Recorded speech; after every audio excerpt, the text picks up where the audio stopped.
Transportation system. Some of these are from a very long time ago. These are all new ones. This one was. Maybe we should let Dana present on all bad news. She's just presenting good news. Okay, we're calling the meeting of the Transportation Advisory Committee of November 21st, 2017 to order. Lisa, would you call the roll, please? Mr. Anderson, Mr. Johnson. Here. Mr. LaSalle. Here. Mr. McEnroth. Here. Mr. Lyman. Here. Mr. Mahoney. Here. Item 2 is approval of the minutes of October 17th, 2017. Does anybody have any changes or corrections to those minutes? Mr. Chairman, I had one possible change on page 2, item B, TAC interview discussion. I think we decided to hold the interviews at the December meeting. Yes, that was decided via email after the TAC meeting. So the minutes reflect what was current at that time. Do you want me to update it to include your email correspondence? Right. Okay. Okay, all approved, say aye. Aye.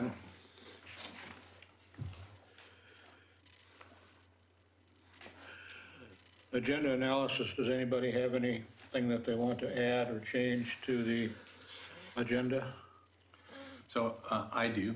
There may be other changes, but so Dana Webb, who's our senior project engineer and does mostly transportation work, is here tonight. And she's prepared the guidelines for the 20-mile-per-hour speed limit that's included in the Public Works staff report. And since we're going to go through a pretty lengthy presentation on Park Place, I thought if we could move her up so she can present and then escape, that'd be great. That's fine.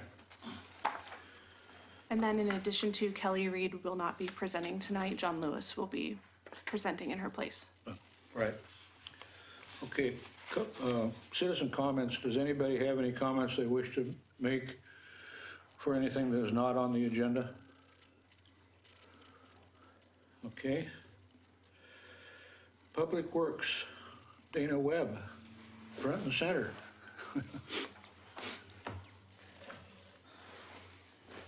Good evening, I'm Dana Webb. I'm here tonight to present to you a draft of a 20-mile-per-hour speed limit policy.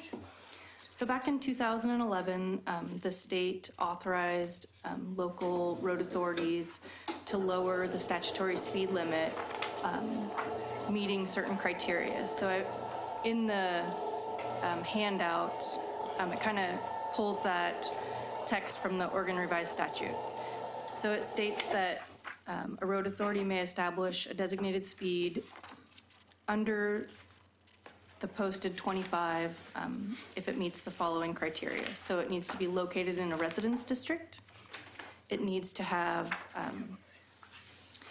less than 2,000 vehicle trips per day, and the 85th percentile speed needs to be less than 30 miles per hour. And in the event those criteria are met and you initiate a lower speed limit, you would need to post appropriate traffic control devices. So taking that state information, I've proposed that we look at allowing 20-mile-per-hour speed limits on roadways in our transportation system plan that are identified as family-friendly routes. So family-friendly routes are areas that fill gaps between shared use paths, parks and schools, and they offer sort of a network of low-volume streets that are more comfortable for biking and walking. And the concept behind a family-friendly route is to provide those low-speed, low-traffic streets where people are comfortable walking and that discourage cut-through traffic. So page 2 of the document kind of starts to lay out what that might look like in Oregon City. So a roadway would need to be in the residential zoning and shown as a family-friendly route in the transportation system plan. The last page of your attachment has a map that shows both the zoning and the family-friendly routes. They're identified in purple.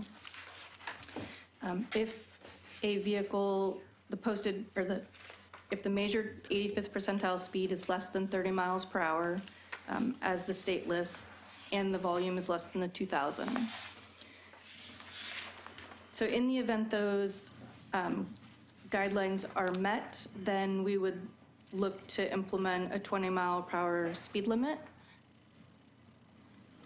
So we would install new 20 mile per hour speed limit signs and remove the 25 mile an hour speed limit signs.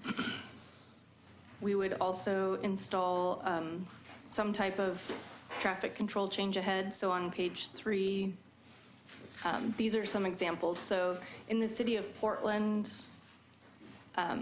this is a screenshot from Portland. So they've initiated the 20 mile per hour speed limit on their neighborhood greenways. And then the green sign below says neighborhood greenway and looks like this. In our case, we call them family-friendly routes, and we would propose using that text. Additionally, we would post some type of traffic control change ahead or some other type of item to identify the change speed limit and draw attention to it. Temporarily? Lisa? Yes, temporarily. Help you? And then we would also propose on streets where curbs and sidewalks exist, we would propose a traditional Sharrow street marking, which shows and lets motorists know there's bicycles on the roadway. In those areas where we may not have curbs and sidewalk in a majority of the area, we would propose a street marking that shows both bikes and pedestrians. So we do have some neighborhoods that do not have sidewalks. And this is an example of what that could look like.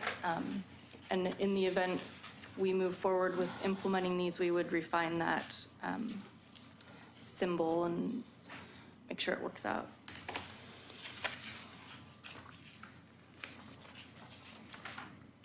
So that's kind of the concept we're headed towards. We would look to do it not citywide, but at the request of neighborhoods. Could associations make that request? Neighborhood associations? Yes. Sometime back, the subject of recycling signs was brought up. I don't think we ever got really an answer, but this might be a time and place to maybe implement that, since you'd be changing out a lot of 25 mile per hour signs to 20 mile an hour signs. I don't know how much those cost each, but something to maybe consider. Sure. I got a couple of questions just on implementation and long-range memory bank, as it were. Looking at the map and the proposed route that you got through the upper area, there's sort of a jog at Warner Parrott, and it looks like it goes into Chapin Park. Would there be any pressure on the city to do a realignment of that intersection at Warner Parrott so that you didn't have the parallel traffic, foot traffic and bicycle traffic on Warner Parrott for 50 or 60 feet to get across the street? And also, how do you propose to get through the park, if that is in fact Chapin Park that I see there?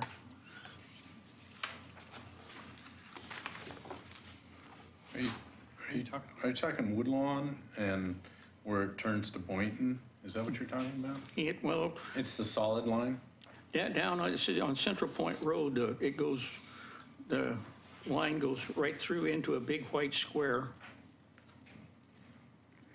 and continues on through on the other side of it. And Because Chapin Park's up by the P in Parrott up there. If I could, I'm not sure. We show a line near Chapin Park. it's approximately in the right spot for the park. I won't say it is. Well, maybe we can talk about that offline. But Sounds like a good idea. What we're trying to get to is not necessarily so much about the mapping of family-friendly routes. That came straight out of the TSP. Right. And has been, around for a while. Really, it's more about this idea of pursuing the 20 mile per hour signage, right? We've heard from communities that are interested in seeing slower neighborhood speeds. And so when the state provided this opportunity recently, we, like many communities, hadn't really done anything with it, short of Portland, right? Portland's the one example that has. So we're trying to get there too. And so really, Dana kind of took the lead on it and just said, well, we can put together I could put together all the programs and figure out somewhat of a process, or at least criteria. We really haven't established process yet for how we would make requests. I suspect it would be something like our speed hump policy. But the idea is trying to acknowledge, one, we want to look at these 20 mile per hour zones in residential areas that meet this criteria. And then if so, this signage, getting some buy-in or some nod from the TAC about whether or not we're headed in the right direction. I mean, this is really a staff initiative that we brought forward to you. We'd like to move it through the approval process. I'm not sure if we haven't talked really whether we're going to have this adopted by the commission or not. Did we determine whether or not we needed to? We didn't really talk. Yeah, so According to the state statute, you have to adopt an ordinance, so it would have to go to. we may need to do that. That's So what this front verbiage was it Yep. proposed ordinance? No, the ordinance would just be that you are, Well, that's the Oregon revised yeah. statute, right? So the city's ordinance would just be adopted by the city commission. It would be an ordinance stating that you're adopting this 20 mile per hour speed limit based on this set of criteria. And so your city commission would adopt that. Man, I think that 20 mile an hour thing is a giant step in the right direction. I really do. How long have we been hearing cries from the public to reduce traffic speeds in neighborhoods? And we really didn't have the authority to do it. Now we do. we would. We would. We would. Well, I think it's. I mean, again, this is something the commission has to approve, but it sounds like they need to. I was not sure about that, but if we need to get it to the city commission, then getting the Transportation Advisory Committee to support it would be. But just can't you do it by resolution? Does it have to be an ordinance? The ordinance acts sort of as your speed order. So instead of ODOT doing the full study, the city does the study based on these set standards that the state has given us. And if it meets it, then we can adopt an ordinance that acts sort of as that speed order. So we keep it closer to home, the control over this. Yeah, I'm all for that, yeah.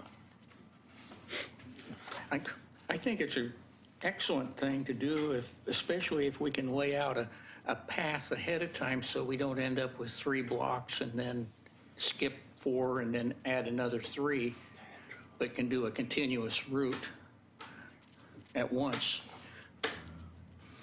Okay. So there is no plan to implement or to put signage up now. It's going to be at request of citizens? Well, the little bit we've talked about that, we recognize, kind of like what Henry said, is probably take on a section or a neighborhood at a time and do it in a way that makes sense. And so, for us, we could either wait for the neighborhood request, or these are all projects that are identified in our transportation system plan. In fact, we're collecting from new development, we collect revenue from them. Not all the revenue, but we collect some of that revenue. So we may be able to take on more of a 5-year implementation plan or something like that. We haven't discussed it internally as to how we're going to do that. We're more kind of focused on the criteria, whether or not TAC supports the idea, and then if we kind of get that from you, then we'll keep working on it and get it to the city commission in a more informed way about which neighborhoods we would do, and or are we really going to wait for neighborhood requests? Okay. Would the city be capable of conducting speed tests, average speed tests, like we usually have the state of Oregon conduct those, but here it says vehicle speeds of less than 30 mile an hour measured at 85th percentile speed. So that sounds like it would require a lot of traffic studies, speed studies. I think the intent would be to use the speed data that we get every 3 years. Oh. So we collect that data citywide. I don't know if we collect it for all these streets, but that was the intent, right? To use that, not necessarily do a speed study like what the state of okay. Oregon does, but something. Yeah, okay. Well, the residential streets you'd want to include at 20 miles. The collectors are getting up there. And the arterials, they wouldn't qualify because that's at least 35 mile an hour speed limits. You wouldn't want to reduce those to 20. You wouldn't have much justification to do it. Right. We're talking about these routes that are identified on the map here, these family-friendly routes only. Our map doesn't have them in the purple color. I think it only has one. Well, John, what would be wrong with taking this to the various neighborhood associations and getting their feedback as to how to implement that in their neighborhood? And do it neighborhood by neighborhood, just to spread the workload on the staff, because this looks like it's pretty involved. Are you talking implementation now, or Yeah, are you talking yeah. about getting approval for the criteria and the? Yeah, I mean, again, we haven't spent a lot of time on implementation and even internally and how we're going to do that. I haven't talked to Martin at all about it, and we're just mostly trying to get to the idea and the signage and the criteria. Would you all like to have a recommendation from us now, or would you like to just? We'd love to have a buy-in in what we're presenting to you tonight, yeah.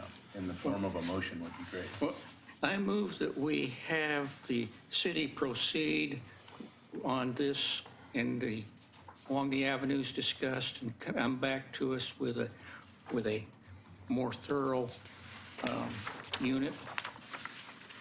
If I can make that into sense. I think what you're saying is he recommends that we approve this policy that's been presented. Isn't that what you're saying? Well, pretty much, but I want to see a little more development. That's all. Like a sample ordinance. Okay. Because I'm pretty sure we're going to need an ordinance to implement it. And I think we need to go forward with it.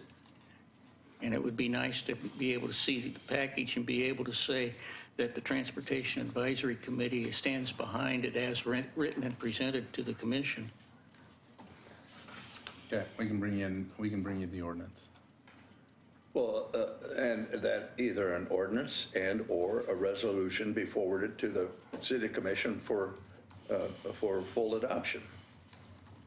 And you're going to have to research as to whether or not it requires an ordinance, or if a resolution recommending it from this body be sufficient enough. It's just a matter of internal procedure. Legal procedures require a legal document, or will a resolution do? But I second Henry's intent. I think that we ought to endorse it and kick it upstairs and have them bounce it around and find out what it's going to take to implement it. Okay. You guys can figure that out.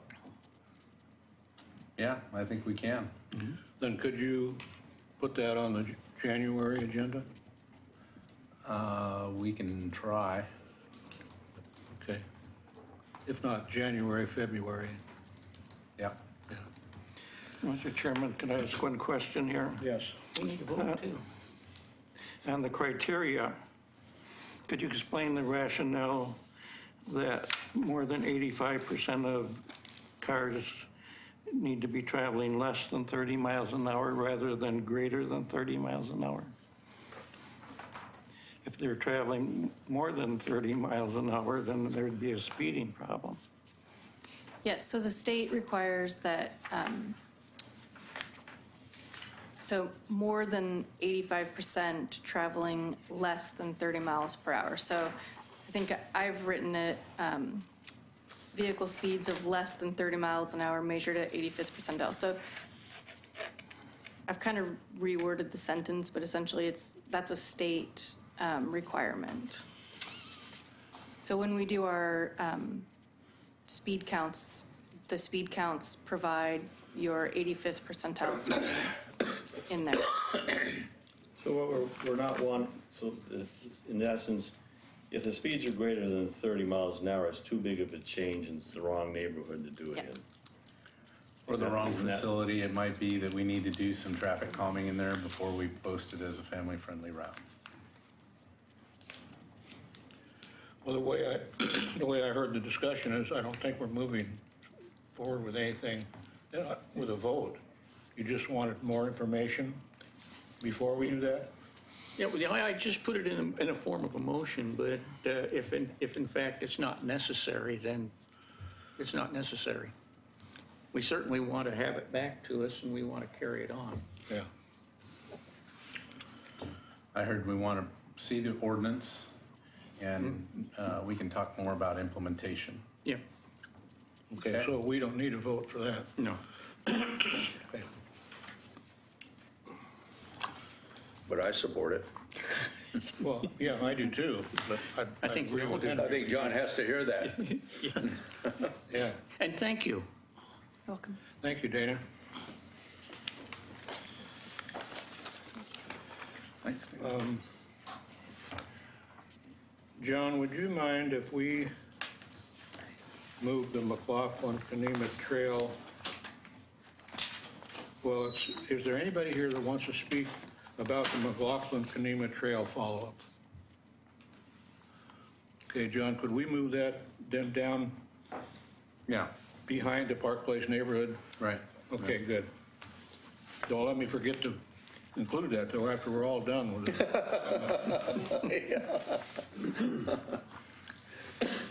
Okay. The Park Place Neighborhood Association Traffic Concerns presentation. If anybody wants to comment about this subject, please fill out the comment forms that are in the back of the room back there and then pass them on to staff. I don't have too many comments here. Did you want to make a presentation first, John? I think so, Yeah, because okay. I don't have a sense for the exact message that the folks that are here to listen to that were hoping for, but I've got about 27 slides here, and the idea was to go over the past, present, and future of the Park Place area, mostly with regard to development and new housing in that neighborhood.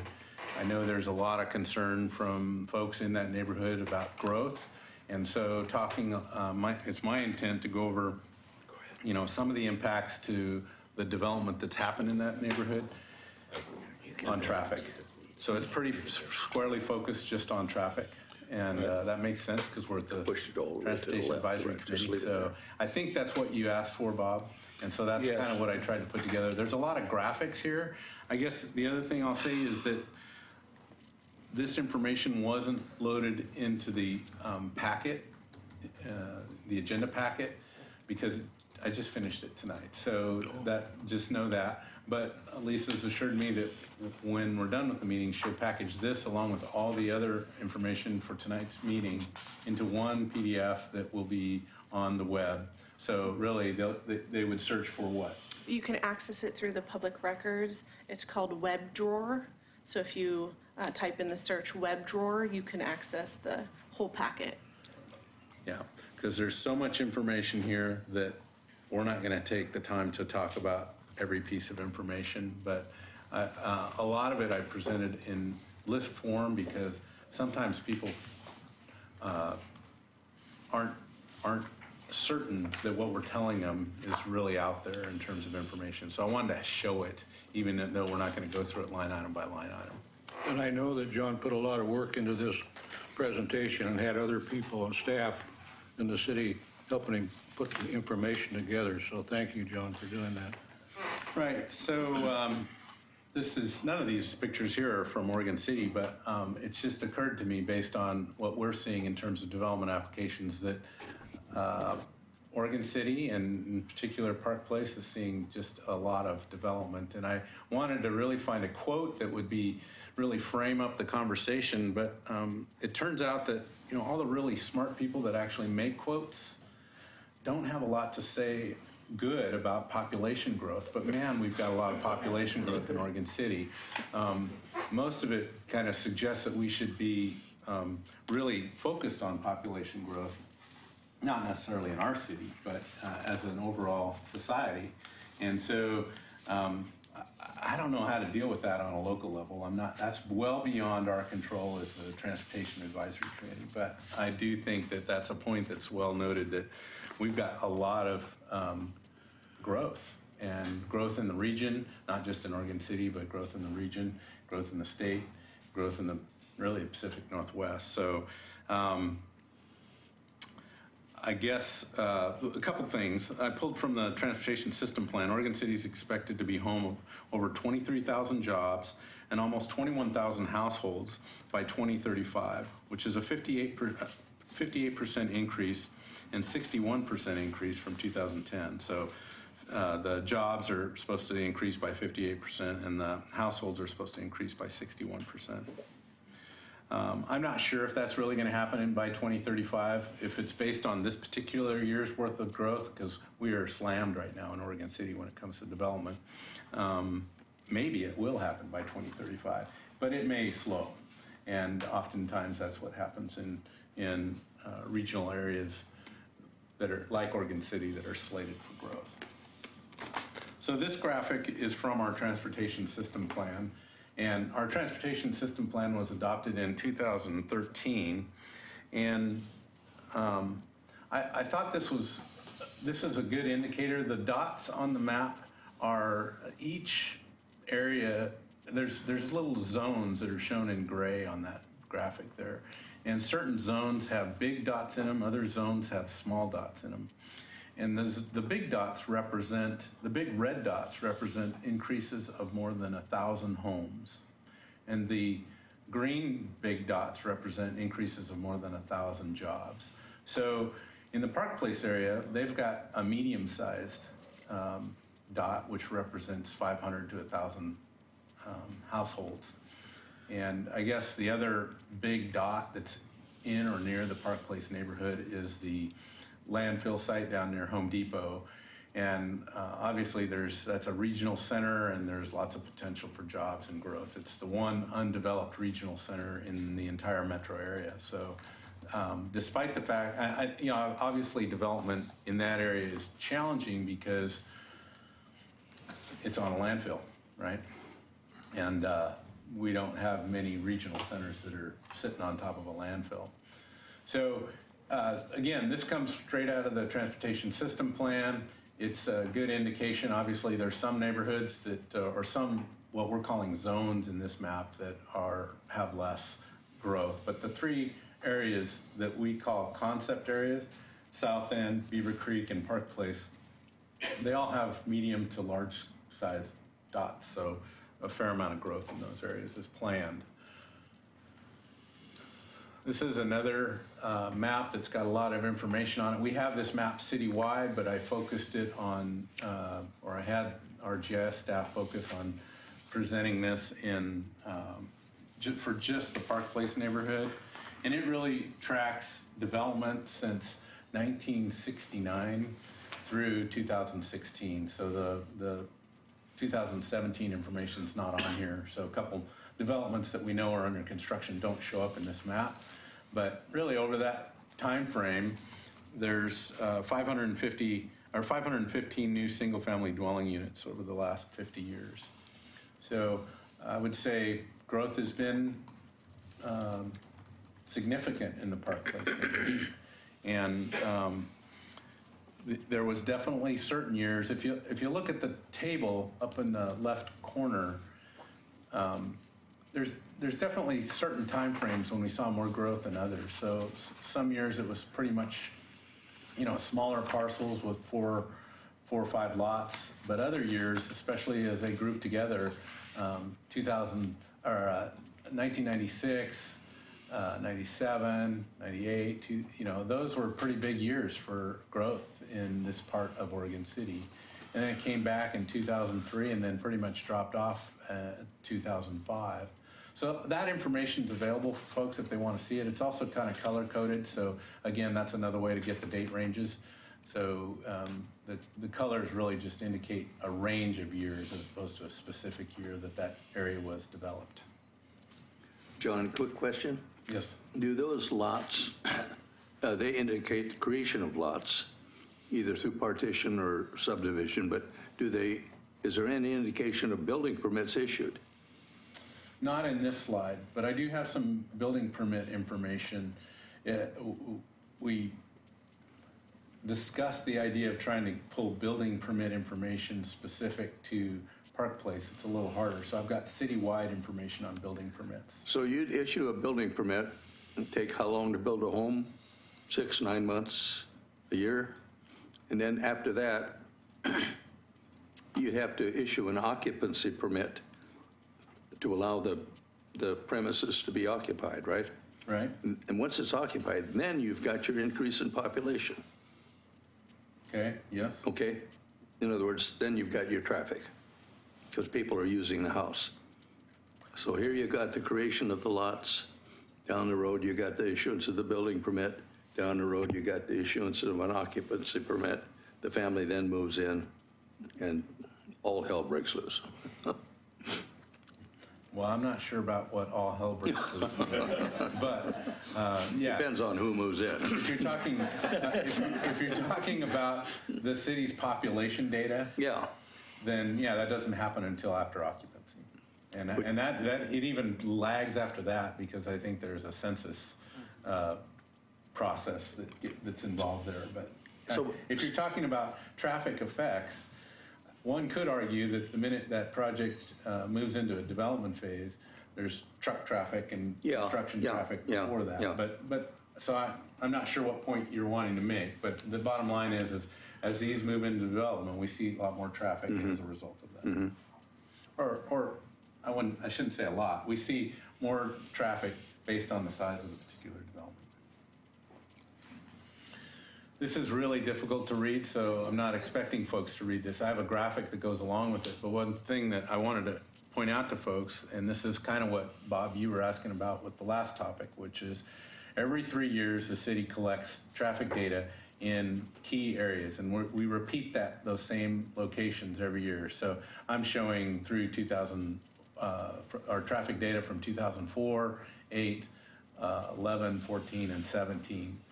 And I'm also, so when we collect that data, we collect data both more recently, we didn't used to do it this way, but more recently we collect data in both directions.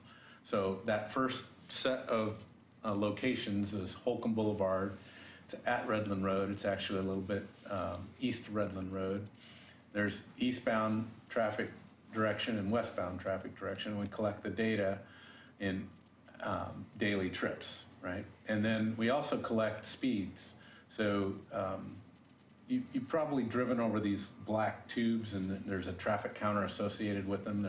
Those black tubes cross the street, and they can count the data, and they can figure out the speed of the vehicle based on those two tubes as your tires drive over them. So they pick up what we call the 85th percentile. So this is the number where 85% of the cars are in that range. So we've tabulated all that for, I don't know, I want to say 8 locations, maybe a little more, 9 locations in the Park Place neighborhood. And that, so that's for all those years. And then the last column I took, and I took the traffic number from 2004 and compared it to the traffic number in 2017. And so that second to the last column shows either an increase or a decrease, depending on whether it's a positive or negative number, in the amount of traffic. So at Holcomb Boulevard, just east of Redland Road, there has been, over that time frame, an 8.2% increase in traffic, okay?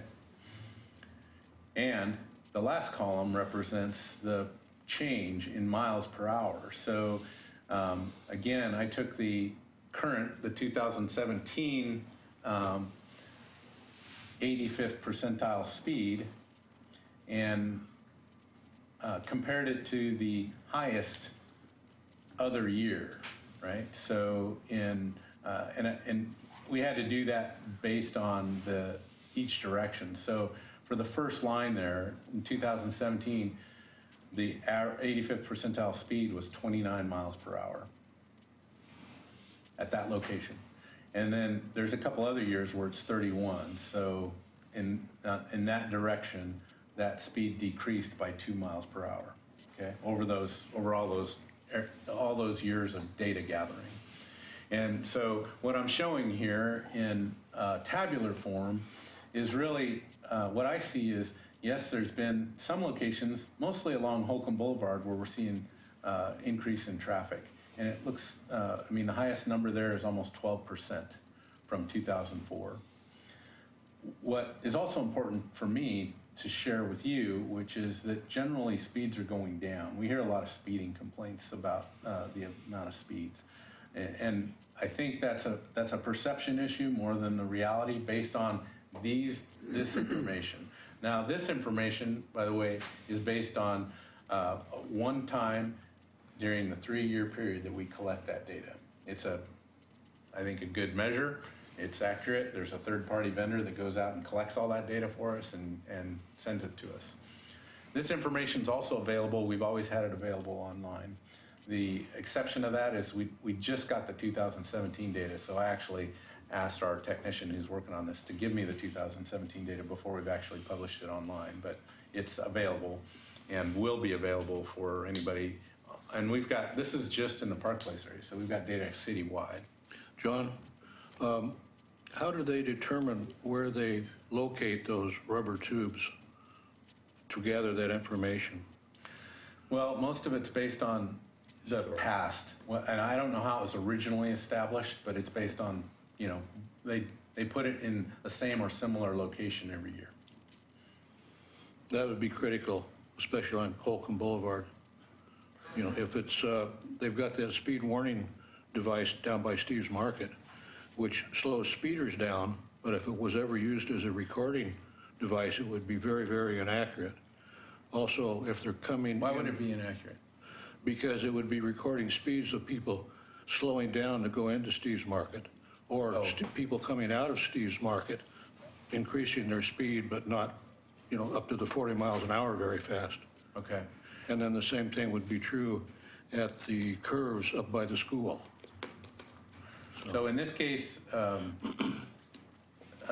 we've got a map that I'm going to show you next that shows the locations of these, but in this case, there's no indicator to the driver unless he knows that those tube counters are somehow tracking their speed and they feel like a need to slow down. There's no visual indication like there is in the speed sign. So actually, that speed sign data I didn't look at, so I haven't compared that to this information. Okay, so this is all those locations that are in the Park Place neighborhood where they've, spotted those on the plan. And again, the technician didn't know exactly where they were, so if they said east of Redland, for instance, it's not at the intersection. They move it up the road from there, but she just spotted those so that she could share that information with me. But again, we're showing graphically where those are. We've got quite a bit of data on Holcomb. And again, a lot more volume so this is the same results that was shown in those last two columns. It's just shown a little bit more graphically so people could kind of see that as well. So if we start at kind of the east end or the top end of Holcomb, we had a volume that went down for some reason there over that 4-year period, went down 3.31%, but the speed went up. And then we moved down near Swan, volumes went up. That's probably an indication of some of the development that's happening in the area, about 12%, and miles per hour went down. And again, moving on down Holcomb, 8% increase, speeds went up. That's near Steve's Market right there. So I'm not sure if they're speeding up just past the speed sign or what the deal is there, but it looks like there has been a 2 mile per hour change. And then again, down at Holcomb, there's a 8.2% increase and about a 2 mile per hour increase. And then we've got information on Forsyth and some of the side streets as well. So just wanted to share that information. Any questions about that? I don't know if you're coming to the same conclusion that I have because I've looked at this data a lot longer, but I guess my sense is there's traffic volume increases and on daily averages, we don't have we do have the peak hour data, which I didn't look at, but in general, it kind of makes sense to me with the trends that are going on with the development out there. You're seeing more trips, and because of that, people are driving slightly slower because there's more traffic on the road. So the other thing is we've had a lot of testimony about Redland Road and Holcomb being problematic for, at times, for commuters getting in and out. For the most part, coming down Holcomb, turning onto Redland Road and getting out onto 213, right? We've heard several folks come and testify about the problems associated with that. So I'm, again, probably would be nice to have a bigger data set, but I chose to get up early and don't tell anybody, but I took pictures using my cell phone while I was driving. That's probably not legal, but I was just trying to get the data as quickly as I could. You're the one. I'm the one. You're the one. I'm the one. I'm going to make a note of that. Yeah. Maybe the city should buy a GoPro. Yeah, probably should.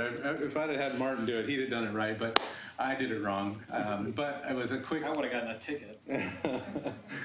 But the idea here is to try and figure out, that was peak hour time. So I was there on the 13th at about 8 o'clock. And these pictures are looking really along the top one. So top and bottom are basically about the same time at 3 different days and 3 different times. So that's looking across from Abernathy, looking up Holcomb, looking across the intersection of Redland Road, and then down below is in the through lane on Redland Road, about to make the left turn onto 213. So and then that was done in the morning at about 8 o'clock. The next one was the next day, again looking at Holcomb and Redland intersection on the top, and then down below is just kind of looking at the buildup as you come down Holcomb, and that was about 7. Well, those times are specific to the date stamped on my photos. So, and then same thing on the 16th. Only I did it in the evening, about 4:40, and the top picture is coming down Holcomb, and just I think I'm close to Steve's Market there, and then. The other Get to the bottom of the hill in a minute. You're the speeding problem. Thanks for that, Martin. You're welcome. I'm sure there's a 2-minute gap in there almost. But anyway, that's Holcomb and Redland, looking at it from another direction. I guess my point here is that I know, based on the testimony that we've heard from members of the TAC, that there's times when this is much more problematic. When I went looking, I didn't see it. And my sense is that it's got a lot more to do with the problems that are maybe occurring on 205 and 213. But I think the 213 problems are a result of the 205 problems. So I'm not necessarily sure that we have the capacity problem based on the numbers that we're looking at this intersection due to development in Park Place neighborhood. That's kind of my conclusion, based on my limited review. Okay? Do we have any findings of the development out in the county, further out, Holcomb Road? I didn't go there. We've had development out there, but I didn't go. That's got to contribute, though, to some extent. Well, except for the one thing, I thought it was interesting that the volume of traffic out there, if you look at the Holcomb Boulevard up on the kind of the top end of Holcomb, near, is that Barlow Drive. Yeah. Barlow Jada Crest. Way in that area. Those volumes went down, so for what it's worth, it doesn't show it in the data. This is way hard to see, but maybe, Lisa, can you bring up that other map? The other thing that we have is crash data, and I wanted to show that information. So can you zoom in on that and see the Park Place area a little bit? So we have this data citywide, and this was collected, I think, for 2014 data. You worked with Chris. Martin and Chris worked on this data, and it's kind of an interesting map. It's probably best for folks to look at this later. You clicked off of it. But the data shows the different types of accidents and just the number of accidents for 2014. So Clicked out of it. we'll get there. We'll Yeah. get back there maybe. We will. Oh, and open the screen. Okay. It's you want low resolution or high? She needs to use that. High is fine. I can find it. Crash. You want this and this.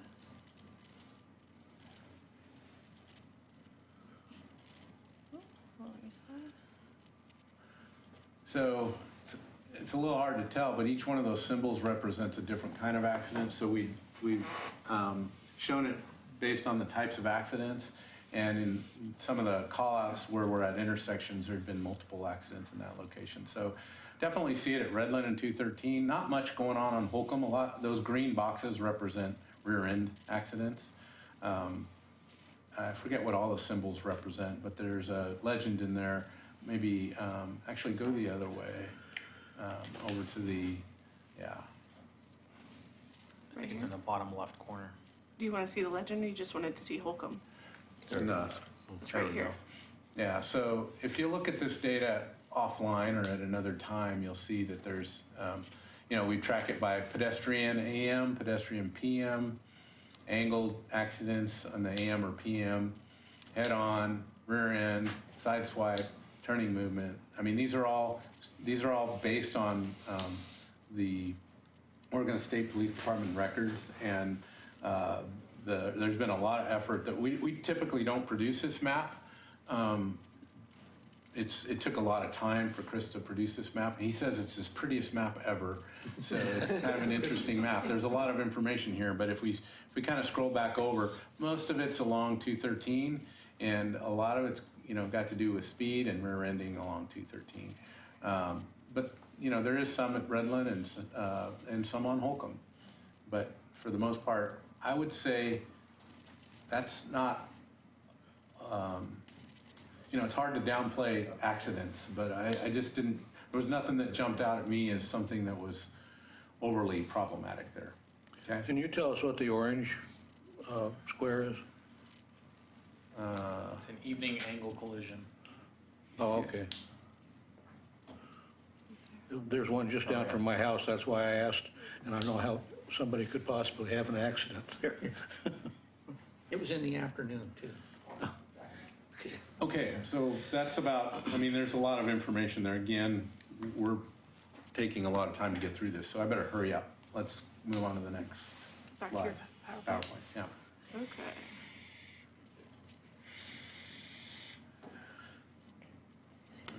So, from current slide, is that what you're? Let's go to the next, here. You've got the thing. So this is for Laura's benefit. Laura Turway, our community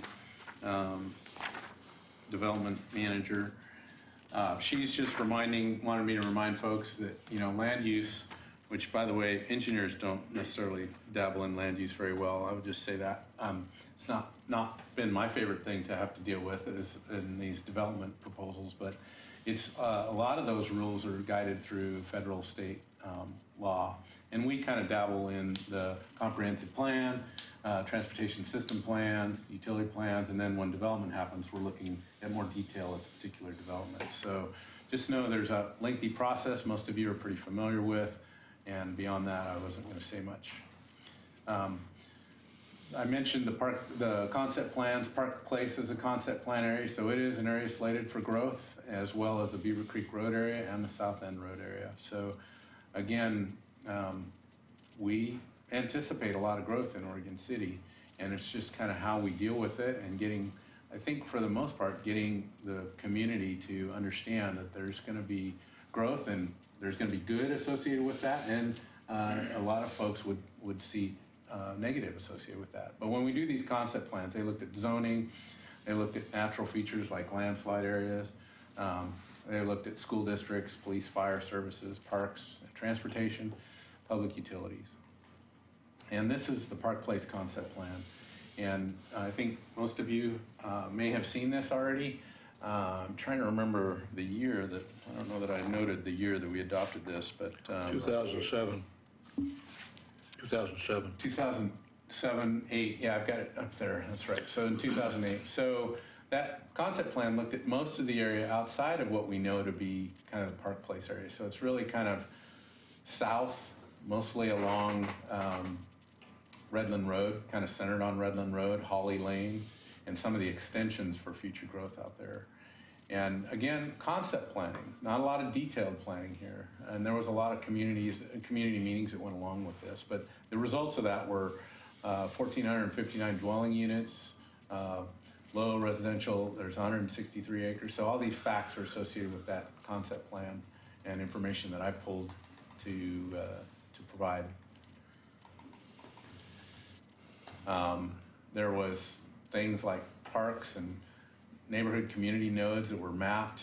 I mean, trying to see this through to fruition is really what the land use process is about. There's a lot of community involvement about that. There's a lot of planning commission and city commission meetings. And usually there's a lot of upset folks when it comes time to approving this kind of development, right? I can't deny it. I've sat through several of those meetings. But it is what it is, and it's, I think it's part of the ongoing process of how we're going to deal with the population growth in the metro region. We are one of many cities that is expected to take on a fair amount of growth. Well, it's required by Oregon state law that we put these things together, good, bad, or indifferent. I mean, we're duty bound to do that. Right. And we include the entire community in so doing through the citizen participation exercise. There's other plans that get a lot of public scrutiny and involvement. At the state level, there's the Oregon Highway Plan. At the regional level, there's a regional transportation plan. This graphic's of kind of the Oregon City area with regard to the 2018 regional transportation plan, which is currently being updated. And this map represents a lot of the key projects in Oregon City that are being discussed at a regional level. And so they get more regional attention when we start applying for grant funding. They look to these kind of plans for favor. Then the city has the transportation system plan, which I'm going to show you. The county also has a transportation system plan, which I'm not going to go over today.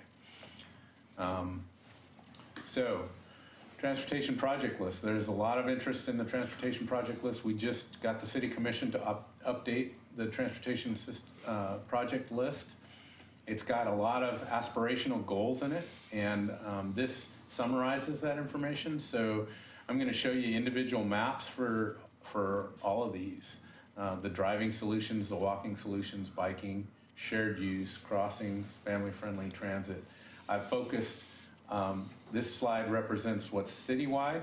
So the first column represents the number of projects that are in the transportation system plan. So that first row is citywide projects that are driving solutions and a total estimated cost. That's $243 million. And some of those are SDC eligible, which means new development pays a fair share of those costs. And that number looks like $160 million. So what happens to the difference between those two project lists? There's a gap. So how do we pay for that? We pay for that with gas taxes. Some of it we've leveraged our pavement maintenance utility fees, but there's a gap. There's still a gap of unfunded projects. So we recognize that. There may be grant revenue that helps cover that. Developer funded projects above and beyond what they're paying in fees to build those projects. And then the next column is Park Place projects, so same scenario, but there's only 19 in Park Place. Estimated cost, that's $97 million worth of projects that are planned in the Park Place area, 59 million of which are planned for coverage through system development charges. So a lot of information, a lot to go through. I'm going to go through it in detail. So, John, you got a question? Quick question, looking at the 95 citywide and the 19 projects in Holcomb, what determines the priority of those 95 and those 19? So in the transportation system, there's a low, medium, and high priority that was included in there. That was kind of a shot at the time in 2013. We've, in this new list, and by the way, there's upcoming in the City Commission, there's a couple things that are going on with Transportation System Plan. We got them to adopt the list in its entirety with new estimated numbers. Next commission meeting is December 6th. We're going to take to them code changes for the several pieces that have mostly to do with reimbursement for project costs that developers incur or credits that they get for prior development. So there's been some of you have attended our transportation SDC forums or SDC forums. The feedback that we've gotten from there is that one, they think residential development should pay more than what they're paying today in terms of relationship between commercial and residential and non-residential. So the feeling was our SDCs for commercial was too high and residential was too low, so they'd like to see that balance changed a little bit. Then there were some other things about prior development and whether or not development gets credits for that. So more to come. And then last, that letter that you just got handed is a notice, a public notice that went out today for transportation SDC methodology and rate changes. And that goes to a public hearing. And so there'll be lots of opportunity to chime in about transportation SDCs. Whether the City Commission will decide to fund all of these projects or not, or adopt an SDC that funds all of them, it remains to be seen. So, again, lots of information. I just want to show you that in each category, we've got various kinds of projects. So these are the planned street and intersection projects. For the most part, they're showing up along Livesey Road, Redland Road, and 213. And the 213 project, and 213 and Redland Road, I'm going to talk more about that, but that's about a $10 million project. And Redland Road is about a $10 million project. So between those two, there's about $20 million right there. Livesey's also got some improvements. Excuse me, is that D91 and D79 on the map? Yes. They're, say that again? Is that what they say? Well, no, I'm just, the two projects you just mentioned, that's D91 and D79? That's right. That's right. There's also a D90. So some of these projects that fall off that aren't really in the Park Place neighborhood, that's it's in a different neighborhood, so I didn't focus on that, but it might show up on the map. So in here is not only the graphic representation, but the project list, so you can see those in detail if interested. The total estimated cost is $10 million for that first project is $10,105,000. 81% of that's the non-gross share. So for the most part, we're saying that most of that's existing trips that are generating the need for that project.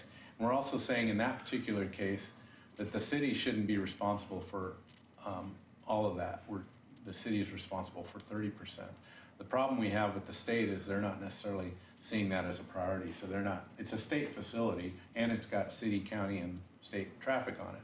But trying to get those other partners to the table to pay for needs in Oregon City limits has been a challenge for us. But, you know, I mean, that's kind of the gap, I guess you will, on some of these projects is how to fund them. And we go through, I mean, again, I think I'm going to take too much time to go through all these, but I wanted you to know that there's planned intersection of street solutions in here.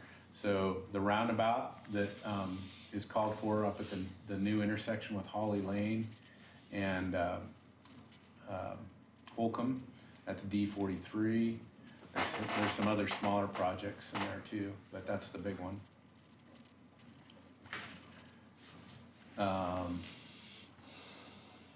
Yeah, these are more planned street extensions. So there's a big project, Holly Lane North Extension. So that project that brings you from Holly Lane and Redland Road up to Holcomb Road, that's a nearly $20 million project. So That D49 Swan Avenue extension, doesn't that go across further north from Livesay Road? not in this plan. We're not Oh, wait a sure. minute, that's the Park Place It concept goes to plan. Livesay. Yeah. I don't think it crosses the canyon, Bob. In the Park Place concept plan, they have it. Yeah, that's what I Not was in the thinking of, transportation plan. not the transportation plan. That's a good catch. Walking, lots of walking solutions. Most of the solutions on Holcomb Boulevard are walking related solutions and then crossing related solutions. So, you know, pedestrian activated signals, sidewalks, sidewalk extensions, street lighting, those kind of things. There's a lot of need along Holcomb for that. And then some of the side streets have those solutions as well. Biking, bike paths. I know it's got some topography in your neighborhood, but the thought is some people will still use bike lanes. And we've got this route, we just talked about family-friendly routes with those 20-mile-per-hour signs. These are family-friendly routes that are suggested in the TSP and some of the costs associated with those. Those could be anything from signage, but more importantly, they're probably gonna include things like curb extensions, wider sidewalks, those kind of things. I go backwards. I must have. What did I do here? I think, yeah, more crossing solutions. So this is same thing. Again, those are mostly those pedestrian activated crossings that kind of tell people that there's a pedestrian crossing there. Yep. Any questions about the transportation system plan and that project list? I know there's a lot of information there, but the idea for me was to get it in front of you and then have you be able to look at it later. Okay.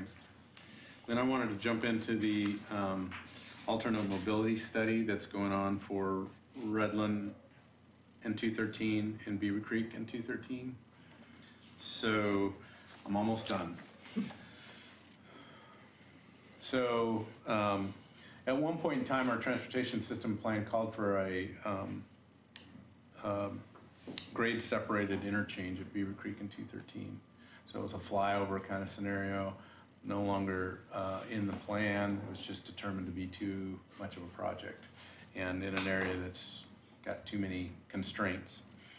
So instead, we've got a project now identified in our transportation system plan that we're working through, this alternate mobility study, which is still underway, yet to be adopted, that would include a merge lane for those people that are on Beaver Creek Road, headed towards town from the high school, for instance, and wanting to make a right turn onto 213 and head right north on 213.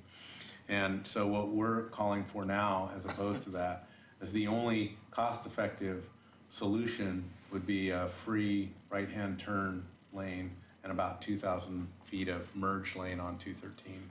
That's what we think is a solution. There's some other safety issues for bikes and pedestrians, and the plan already called for a signal ahead warning system on 213, so it tell people if there's backed up traffic or something like that. It's about a $3 million project, so that's included in the transportation system plan.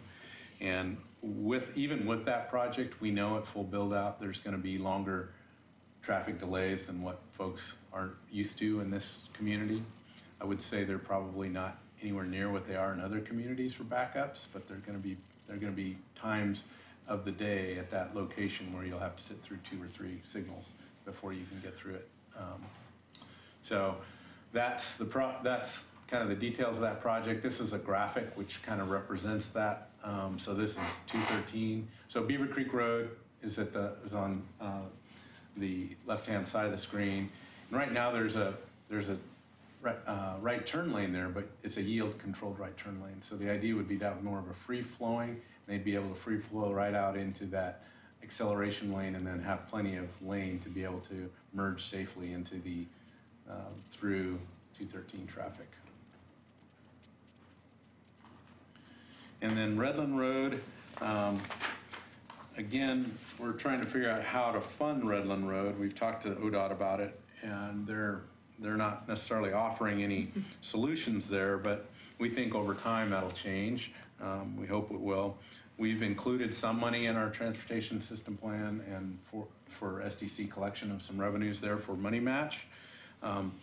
But really the recommendation for 213, this is again going to be kind of hard to see, but the bottom line is it adds an additional through lane in each direction. So as you come from 205 and are heading towards Beaver Creek Road, there'll be the existing turn lane would be converted to a through lane, and then they'd add another turn lane there, so where you could turn onto Redland Road.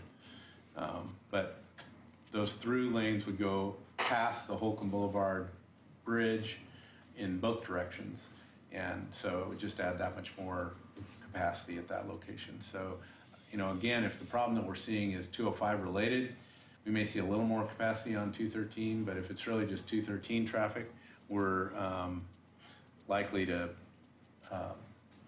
provide a fair amount of capacity there, free-flowing capacity. Quick question. Who's going to pay for it? Lots of questions about that. So one of the things that the state's looking at is the bottleneck in 205 from the river to exit 10 or whatever it is. They only have 2 lanes in each direction. We're supposed to make that 3. Right.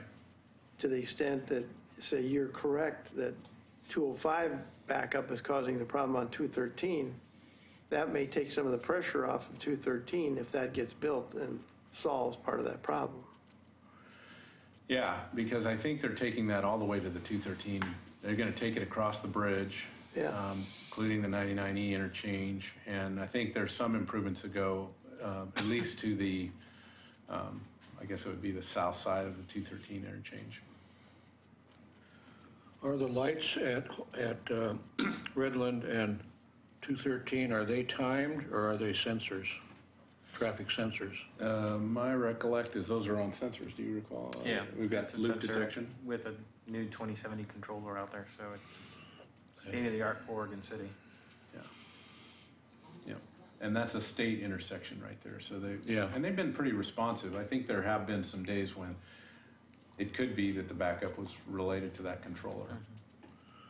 Yeah, because there are times, unfortunately, you didn't catch them with your illegal driving and taking pictures.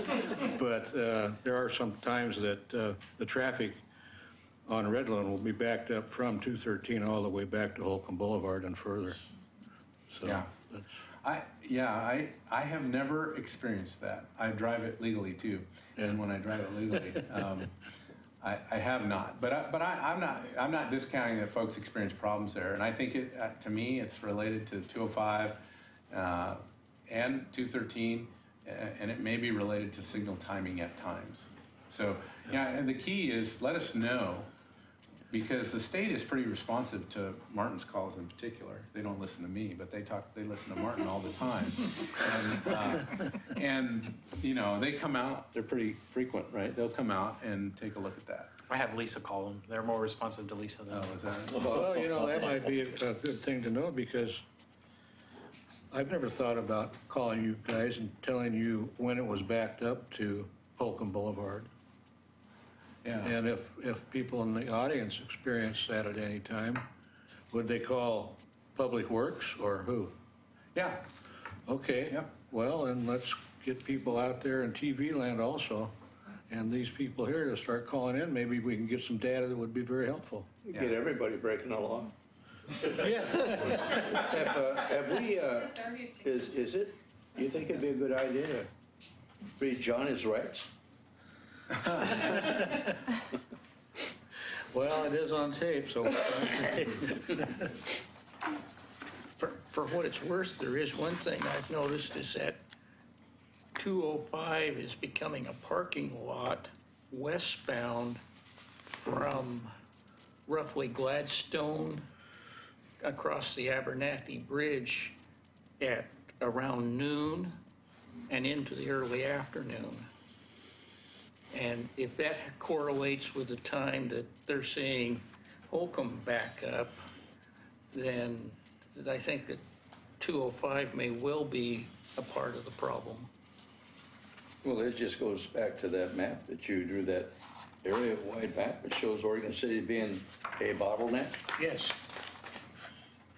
It does go back to that, yes. So that's a good, I mean, there may be questions, but I just wanted to mention in your packet and for those in the audience, right now ODOT is asking for public comment on the I-205 widening and seismic improvement project. So anybody can go to www.i205corridor.org and give them information that you think is important for them to know. Because, yeah, I mean, obviously that's a big topic. The legislature didn't exactly solve that problem, but they are moving forward with design and hoping to bring back to the legislature the reality of what that fix might look like in terms of what it really involves. One of the key things that folks in this room might be interested in is they're proposing to eliminate so on highway, you cross the Oregon City Westland Bridge, you get onto Highway 43. If you're used to getting onto 205 northbound on that on-ramp there, this project is suggesting closing that ramp and creating a different on-ramp scenario that would use that kind of jug handle loop to, so if you're again heading northbound on Highway 43, you would make a left onto that jug handle or something. I heard even a roundabout might go in there. I don't know, but I don't think they're that far along with the design. But they are proposing in here to close that ramp, and they're asking for public comment on that. So that's it. That's pretty lengthy, but I didn't know if they were going to be neighbors from the neighborhood that were going to be pitchforks and burned at the stake. We try to keep under control. Okay. Does any other committee members have any questions? Okay, then we'll go on to comments from the citizens. The first card I got was from Linda Van Haverbeek.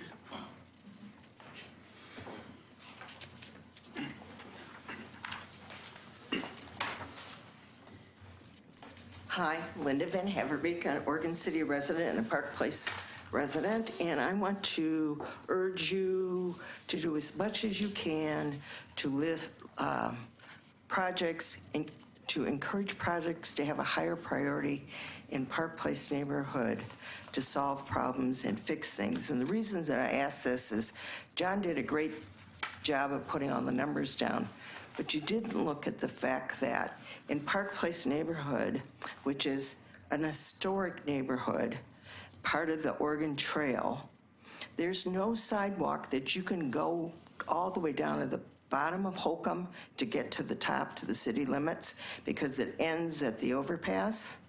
There are no signals east of Redland Road. There's no crossings, there's no stop signs. With the increased traffic, yes, they're going slower, but there's more traffic. Do you know all the mailboxes for Holcomb residents are on the south side of the road? All the schools are on the north side of the road. All the commercial is on the north side of the road. All the parks are on the north side of the road. All the churches but one are on the north side of the road. You cannot get across the street as a pedestrian, as a biker at this point. It's very, very dangerous. Even in your car, it's very dangerous. I know that you only have so much money, and probably in the way that you guys measure things by how much traffic, we don't deserve this. We have nothing there. when Lisa comes up, she's going to talk about 20 years ago, or close to 20 years ago, we were looking for sidewalk enhancement plans. Well, it didn't go the way we wanted because of money. And the county was bringing Holcomb Road into the city limits and had to bring some things up to standard. So all the meandering, cute, attractive stuff that was supposed to go on the north side all got to be a sidewalk immediately next to a lane of traffic. There's nothing on the south side except where there's a couple developments. There's swales. My husband and I clean Holcomb Road on the sides of the roads. When we do the curves, one of us has to stand on the one side watching for the traffic on the other side while one person's, especially on the north side around the bottom curve. It's very dangerous. It may have been considered adequate what was done to fix that side of the road where we had the landslide. I don't think it's at all enough. So I would ask you guys to put as much pressure as you can to get Holcomb Road projects in a higher priority. Thank you.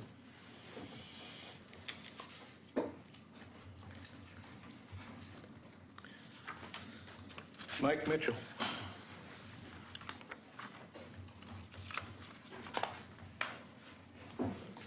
Mike Mitchell, I'm an Oregon City resident, but I'll tell you that I'm not a Park Place resident. And I apologize if you've heard this before, and I apologize that it's probably way premature, but I think it was too good of an idea to not get on the record somewhere. I was on the advisory group on the alternative mobility standards, and I want to give credit to the right person and don't hold it against the gentleman that he happens to be an ex-mayor, but Dan Fowler made what I thought was a terrific suggestion, and I don't know that it really got documented in that group's work, and I think this group needs to hear it.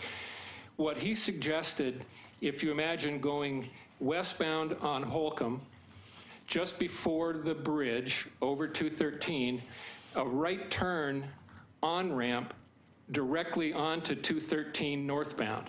So you're taking all of that morning commute traffic, you're taking them out of the intersection at 213, or excuse me, at Redland and Holcomb, and you're taking them out of that left turn at 213 and Redland. I thought it was a great idea. John showed the map a couple of slides ago about a recommendation to widen there.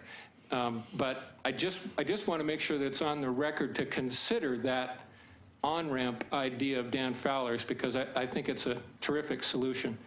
The only other thing I would say when I was looking at the chart of the projects, and I was a little surprised given the Park Place concept plan that only 15% of the total plans seem to be in the Park Place area, but I looked a little further and it's about a third of the dollars. So there is, it looks like there's a lot of bigger projects maybe planned for Park Place. Whether it's enough, you know, who knows? We'd all like to have more, but it isn't the 15% that it looked like at first. It's a third of the money. So thank you. I guess one thing I'll comment on so the concept plan projects, a lot of those fell off the map. So anything on the other side of Redland Road weren't included there, just so you know that. So all that Holly Lane area, that I didn't include those in this presentation. And I think I heard something about that on-ramp that you were talking about, that there wasn't enough merge distance there. But I would think that consideration of the amount of traffic that it would relieve, like you mentioned, at the Holcomb and Redland, it would deserve some further consideration. That's my personal opinion. Okay. Lisa Novak.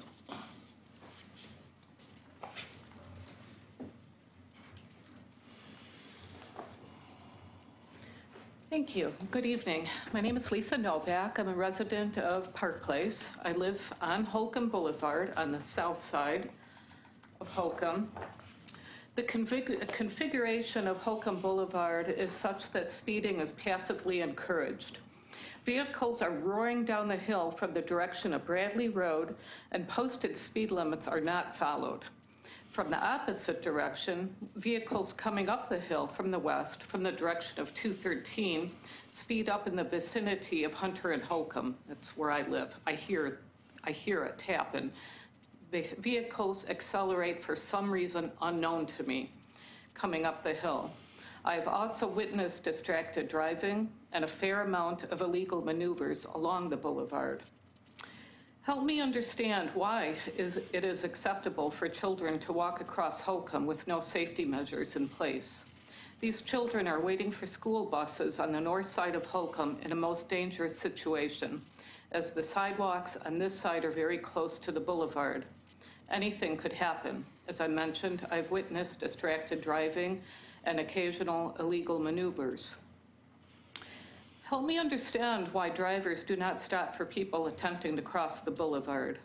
People have the right of way, and by law, drivers are expected to yield, stop for those attempting to cross a road. This does not happen. I witness this every single morning. By the way, my daily walks are restricted to early mornings. During evening rush hour, I would be taking my life in my hands if I attempted to cross Holcomb in an effort to reach a sidewalk. I've tried it. Lately, I've been taking my life in my hands even at 6 a.m. A driver can't not see me. I wear safety colors, I wave my arms, and I'm obviously attempting to cross the road. No one stops. Is our aim to be a city of car-centric residential developments where people are trapped in their neighborhoods, discouraging community and walkability? I'm beginning to think this is the case. The night of October 16th, my husband and I were returning home from a meeting. As we neared our home, we noticed a body laying on Holcomb Boulevard. We quickly pulled over and recognized the person as an elderly neighbor. He had apparently fallen or fainted while taking his trash to the curb. We called 911 and an ambulance arrived. He is okay now, but I shudder to think what might have happened if we hadn't seen him. Help me understand why the Holcomb Pedestrian Concept Plan of 2004 wasn't implemented. It's on the city's website. I can appreciate budget constraints, but Holcomb Boulevard was recognized in 2004 as a minor arterial that required traffic calming measures. In the past 13 years, the neighborhood has grown even more and more developments are in the works, and we still have no traffic calming measures. Help me understand why safety measures such as crosswalks, stop signs, or other traffic calming measures are not being implemented or even being tested. I believe we can do better. I respectfully ask the city to make this a priority. Thank you.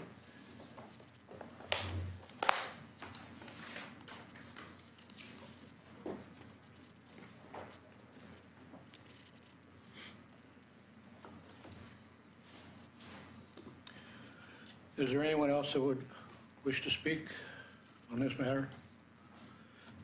Well, I'll put my 2 cents worth in. I passed around a map, which I think many of you have already seen,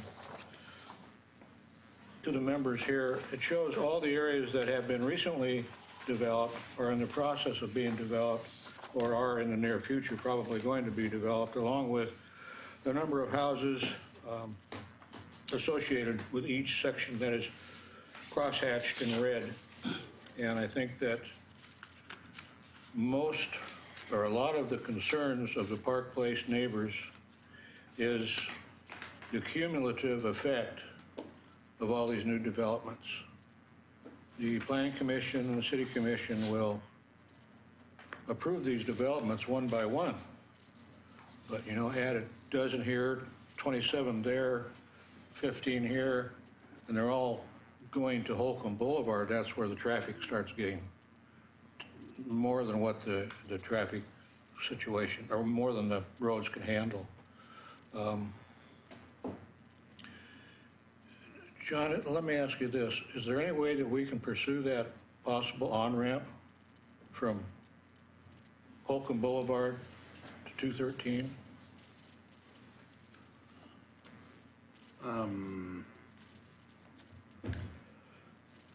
Pursue it? What do you mean by pursue it? I mean, the problem we're having with the existing project, which is much kind of less intrusive, is we have made very little headway with finding a real way to fund that.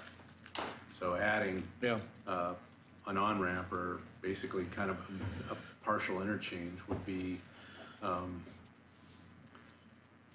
mean, we can share the idea with ODOT. Yeah, because my thought is that if that on-ramp was added there, it might relieve some of the pressure at Holcomb and Redland and 213. If that makes any sense. I mean, we've taken a lot of traffic off of those intersections. As a additional thought, if you were to tell ODOT that that ramp that we're talking about could bypass the Redland Road signal and merge with 213 on the north side of that signal, that would then become the same lane that we're using to get onto the Clackamas River Drive now, That third lane. that third lane. But it would, in order to make it work, it has to bypass that signal at Redmond Road. Because if you drop it down onto 213 south of that signal, you don't have enough room. Yeah. Yeah, we'd have to miss Redland. I don't have a good answer, but we'll ponder that a little bit and figure out if there is it's not in a regional plan right now. It would have to get in the regional plan. All the work associated with estimating and figuring that out, yeah. Not to mention It's kind of right-of-way a new- acquisition. A new idea, so, I don't know, let me look into that. Okay, well, we've had an opportunity with people at Park Place to express their concerns and the whys and wherefores of that, so thank you very much. At this time, I'd like to recognize Martin Montalvo for his active duty for 60 days with the Coast Guard Reserve. He was called to duty to go down to Texas to help with the storms down there, and then he was moved from there to Florida, which is where he came from. Yeah. So thank you very much, Martin. We appreciate your service. Thank you, Bob. I appreciate it. Glad to be home. Also, I noticed in the city newsletter that John has a distinguished person on this, and Martin have a distinguished person on their staff that got a regional award. That's on tonight's. Yeah, we'll go on to that It's in the on public tonight's works report agenda. for you. Oh, it is? Okay, the next item will be, We want to do that McLaughlin Trail real quick, because I'm gonna- yes, 5A McLaughlin's Kanema Trail follow-up.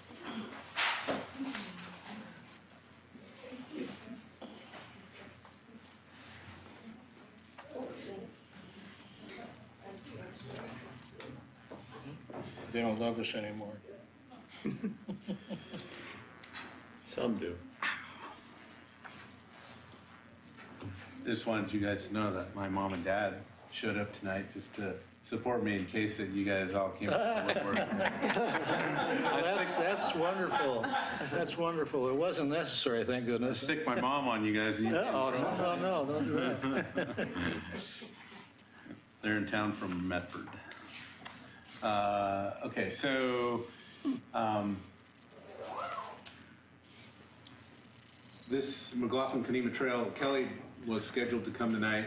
I think that went before the Planning Commission last week, and some of the feedback was we want you to take a look at a couple other items, get an actual motion or buy-in from the Transportation Advisory Committee. And so Kelly put it on the agenda and then decided they want to have, they've got a committee that, specifically looking at this. So they expect a couple more changes out of that. So she's put together a schedule. Can you go to the next, or I guess I can go to the next slide. And I just told her, well, no need to show up tonight, we'll just cover it for you. But, so they're gonna do a community advisory group meeting number 4 to finish that final plan review and make some additional recommendations. They expect it to be updated in January, so they'd like to come to our January Transportation Advisory Committee meeting. And I said that could be, that would be fine. I think the same for the Parks and Rec Advisory Committee. They want to get, Plan Commission asked for specific approval from the Parks and Rec Advisory Committee too. And then it'll go on to Planning and City Commission after that. So look for that in January, okay?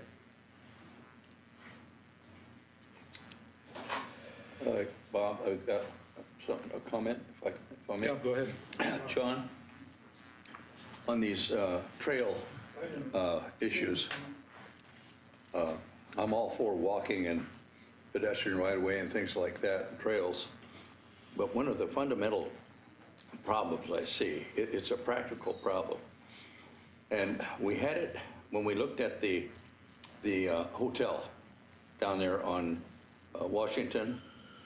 There was a question brought up about a walking trail behind the hotel, which joined in with some of the other proposed right-of-ways. And there was no indication that the property owner had given an easement or right-of-way on this proposed trail. And I wondered, where in the heck did property rights come into this thing for a landowner to express his cooperation or, you know, his concern about taking property from him on a proposed trailway without being consulted, just being included into the plan. And this is where I see the practical problem raising its head. The property owner's got to have some rights to say, wait a minute here, folks, you know, I plan to develop this piece of property, and your trail is not included in this development. So let's sit down and talk. Are you going to give me money for this? You're going to buy it from me? You want me to give you an easement for it? Boy, I tell you, if I was a property owner, I would say, whatever happened to property rights here? I mean, the cities in the metropolitan, or a metro is doing a lot of these fancy plans and things, but where's the money to implement this? You know, we implement highways and things of that nature and go out and buy right-of-ways, but what about these trails? And I'm kind of concerned because I think down the road, when you go to implement these things, you're going to run into some very practical administrative problems, and it's going to cause concern throughout the community. That's what I got to say. As a member of that trail advisory group, the private property concerns are on Tumwater, okay? That back side of those properties there, and of them, and that would be with the permanent trail. The temporary trail doesn't go there, and so there's not. That's I think the biggest area where there's property concerns. So I guess the quick answer is, yeah, I think you're right. The devil's in the details. So we go through lots of public process to get plans approved. Most notable, the transportation advisory, or the transportation system plan, and then Parks has a pathway plan. So that's kind of that first level. Actually, if it gets on the regional list, it's even better, right?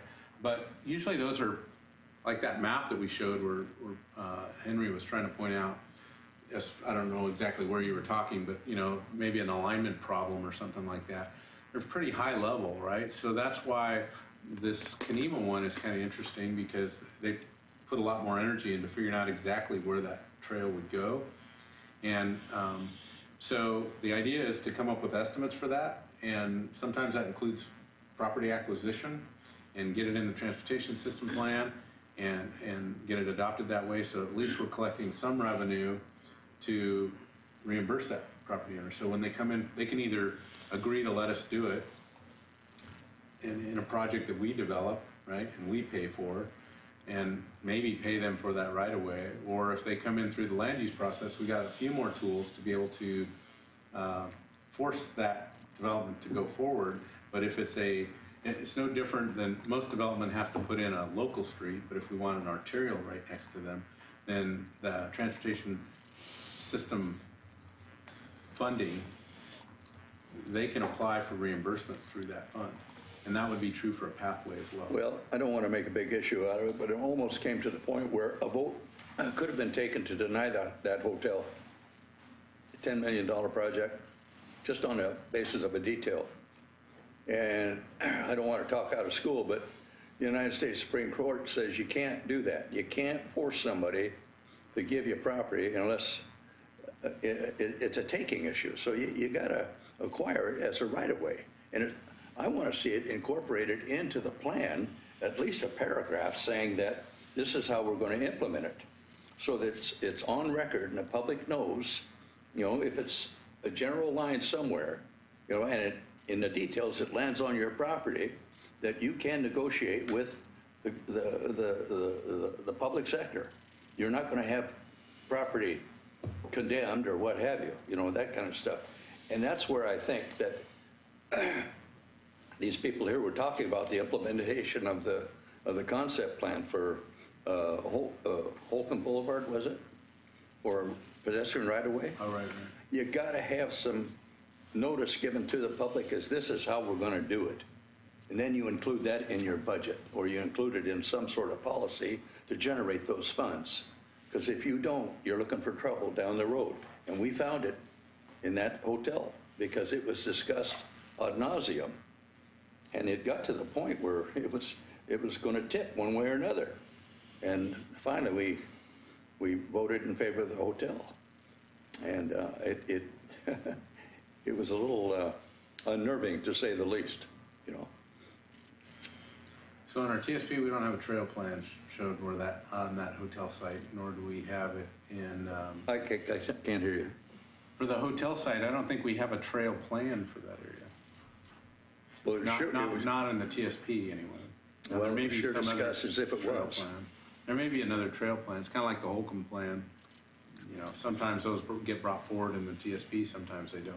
So there may be some old plan out there that shows a trail that we didn't have in our transportation system plan. But yeah, I hear you, Bob. It's trying to get these high-level plans implemented is a challenge. And sometimes we can't. Sometimes they're aspirational and we just can't. As an administrator, it'd drive me nuts to try to put that nuts and bolts together if I didn't have some sort of guidelines, Well, that's why I think those, like the Kenema Trail, that's a good effort. If we can put that level of detail, the Holcomb Trail plan, if we can put those, take that 3,000-foot level plan and put, some community involvement, they did lots of things. There's a budget. They have a estimated budget to put that in place, all the different parts of that Kenema Trail. Yeah. So, but not every trail gets that level of detail. I mean, because it takes a lot of staff time to do this. But, okay, so what are we moving on to? The next item is the neighborhood traffic fact sheet follow-up. I got a chance to read through it, and I'm pretty darn impressed. I looked through it in detail twice, and I really couldn't find anything in it that I would want to change or add. I think the people that put this together did a yeoman's job. Actually, Lisa did most of the real work, I kind of thought that. and she did it so very well. And I did want to follow up and tell you I did contact the police department and Chris Wadsworth to see if they had anything to add, and they did not.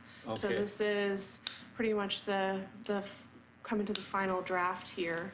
So I was hoping if you had any last revisions that we could give you a week and you could email them to me, and then we can finalize this and have our. Well, I'd like to hear a motion to approve this neighborhood traffic fact sheet to be passed on to the city commission for their examination and approval. Could I have a couple comments and Yes. bring questions first? Sure. Okay, as far as the police department, a reference to enforcement being tried, I saw a paragraph in here that said to the effect that traffic calming measures could be implemented if some other method of solving the problem doesn't work. So I looked at that and I said, well, that could include enforcement. So my previous concerns about that, I don't have those concerns anymore. Another question I had, I think this is a new paragraph, it's just a question, but it's the last paragraph in the main body about local improvement districts. And it says this type of special improvement district requires a petition to the city for desired improvements. So my question is, do local improvements have to be initiated by the property owners, or can the city initiate a local improvement district and ask the people to approve it? Well, the city can initiate that. It's a lot better if we're collaborating with the neighborhood on it, but you know, it takes 51% of the abutting or affected neighborhoods to approve it. And so if we don't get that, then we can't move forward with the local improvement district. So it's always better to have some buy-in from the neighborhood. It's almost impossible to do an LID if the neighborhood doesn't approve. And I worded it that way because that's what came off of the policy that we have on our website, which I believe I hyperlinked to that policy as well. So I just wanted to keep it consistent. Is the 51%, is that for like feet of frontage on the street, or is that just a property owner with 25 feet of frontage have the same power as a property owner with 200 feet of frontage? It's been a while since I looked at that, but my recollect is it's based on area. If they're fronting if they're considered in the district and benefiting from the project, then I think it's based on area, not frontage necessarily. So it could be a flag lot compared to somebody that's got their full frontage. If that flag lot opens up into the same size parcel, they'd have an equal. Seems like I saw something somewhere about they would have one vote per household. Does that strike a... I guess my answer is from recollect. I'd have to go back and look. Yeah, that's me too, but... The ones I worked on have been sort of a combination of frontages and ownership. Yeah. But then they're mostly for streets and linear projects. Well, there's two things. There's one that's got to do with, you know, kind of that, what's constitute 51%. Then there's the way the engineering study assesses the cost of the project. And that may be frontage based. You know, that if it's a sewer line, for instance, it's running down, or a sidewalk, you know, then that may be more the engineering study that's required of that provision of the code would have to determine what the right allocation methodology would be. Quick question about the same page. The first paragraph references the speed radar and the speed humps probably would need to be paid for by residents. I'm thinking that residents might not read that, and if you put that same sentence on each of those two where they're actually talked about, then they wouldn't miss it and get surprised.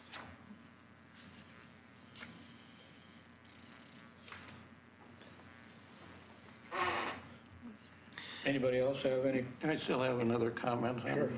There are a couple on Appendix B, the speed humps.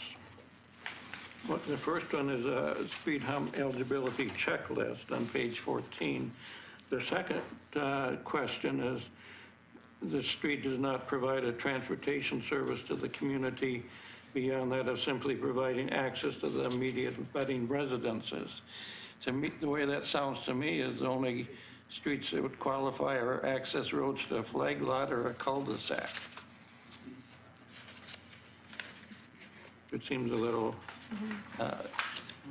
severe.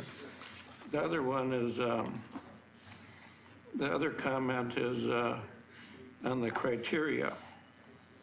And this is similar to the question I brought up on the reduction of, or the 20-mile-an-hour speed limit, about speed humps will not be installed on any street where 85th percentile speeds are greater than 30 miles an hour. I still say that should be less than 30 miles an hour. If you go back on the checklist, about 2/3 of the way down, are 85th percentile speeds greater than 30 miles an hour.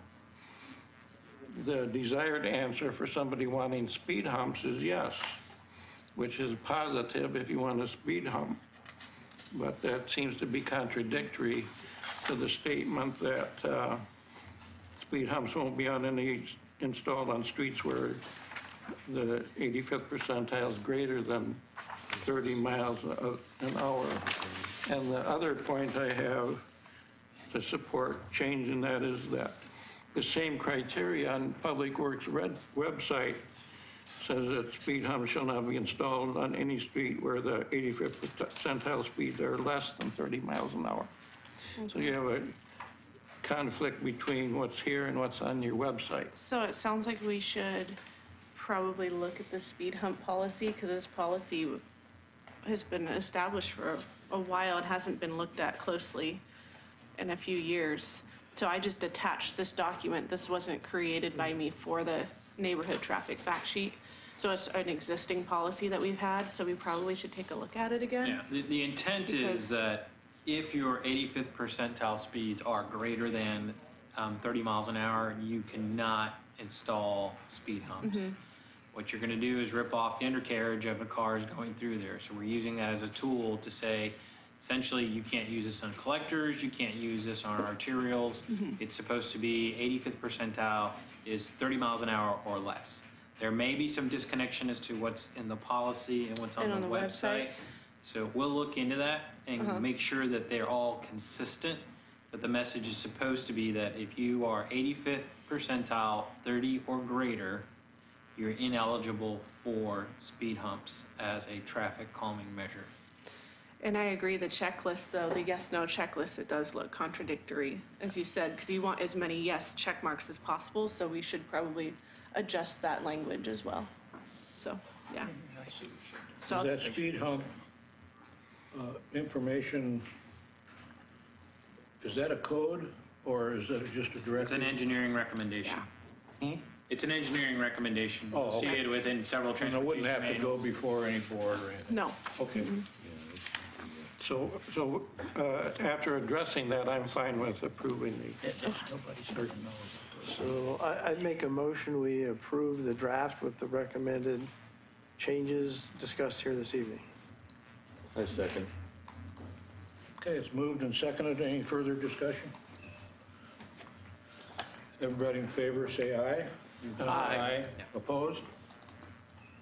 Okay, we have just initiated the process to go forward to the city commission. That's great. I'm glad we got this together. Now we need to make a change to our bylaws objectives. Yeah.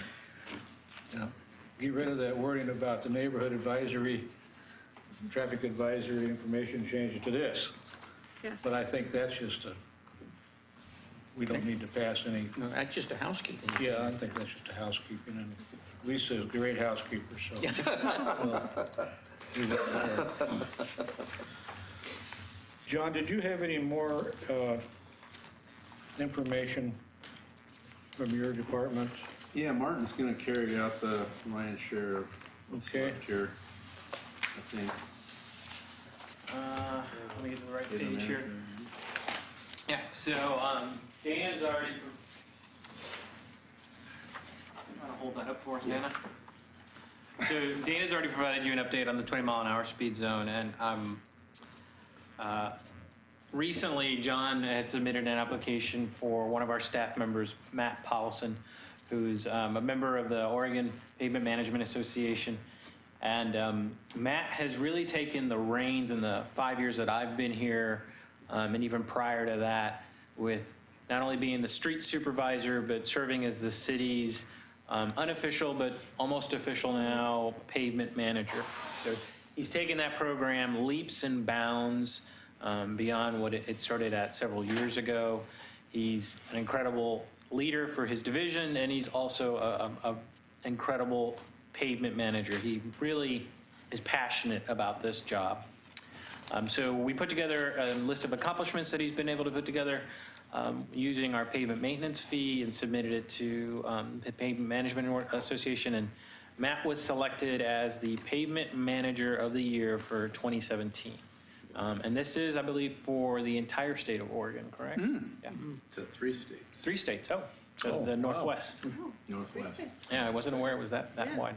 Great. But yeah, I can tell you from talking to other municipalities and other counterparts, our pavement program is the envy of a lot of our sister communities. We've been able to do a lot leveraging our fleet funds and our pavement management funds, getting the guys appropriate equipment, but more importantly, being able to put that equipment to good use. So can we send him an attaboy? Sure, I'm sure he'd appreciate that. Yeah. Way to go. I guess the other thing I would say is in kind of putting the application together,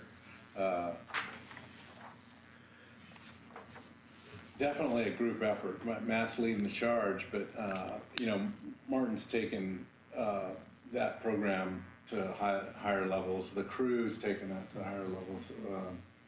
Lisa deals with all the mailers and the complaints and all those things. It's definitely a team effort. And when Matt got the award, we wanted to make sure he felt good about it. It is his award, but he couldn't do it by himself. That's for sure. So He looks pretty happy there. He does look pretty happy there, doesn't he? What about something a little atypical, and that's either us meeting at a time where that whole crew could be recognized and thanked, because they're one of the big solutions to the things that we recommend.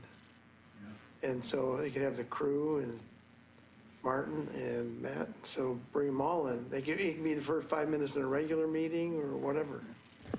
I don't know. We can ask Matt to attend. The crew might be a little bit harder. I can tell you most of them will politely decline. Matt and Jason. Well, Matt and Jason would come, and Wes and a few others. Yeah. But I'll propose it before them and let them decide as to who'd like to attend. And then what we're going to do is a formal recognition from TAC for Matt and his crew in terms of what they do for maintaining the transportation system. Yeah, And if you can put that together, try to get the city photographer involved. That's any one of us with a phone now. Bob is a pretty good photographer. We can work something out. We'll try and get it onto. I'll take a look at next month's agenda. We're getting into the holidays, so our staffing levels kind of plummet. But we'll see what we can try and put together for next month. If we could get a car in here, John could take the pictures. We'll pull the milling machine around, and you can all take a ride on it as it goes 3 miles an hour. Who's the happy guy on the left as you look at it? The tall fellow. That's the director, I believe, of the Northwest Pavement Management Association. We have a picture of the crew. Oh, do we? Well, The everything falls Avengers crew? apart. Do you want to share that with them? If I can find it, I'll look.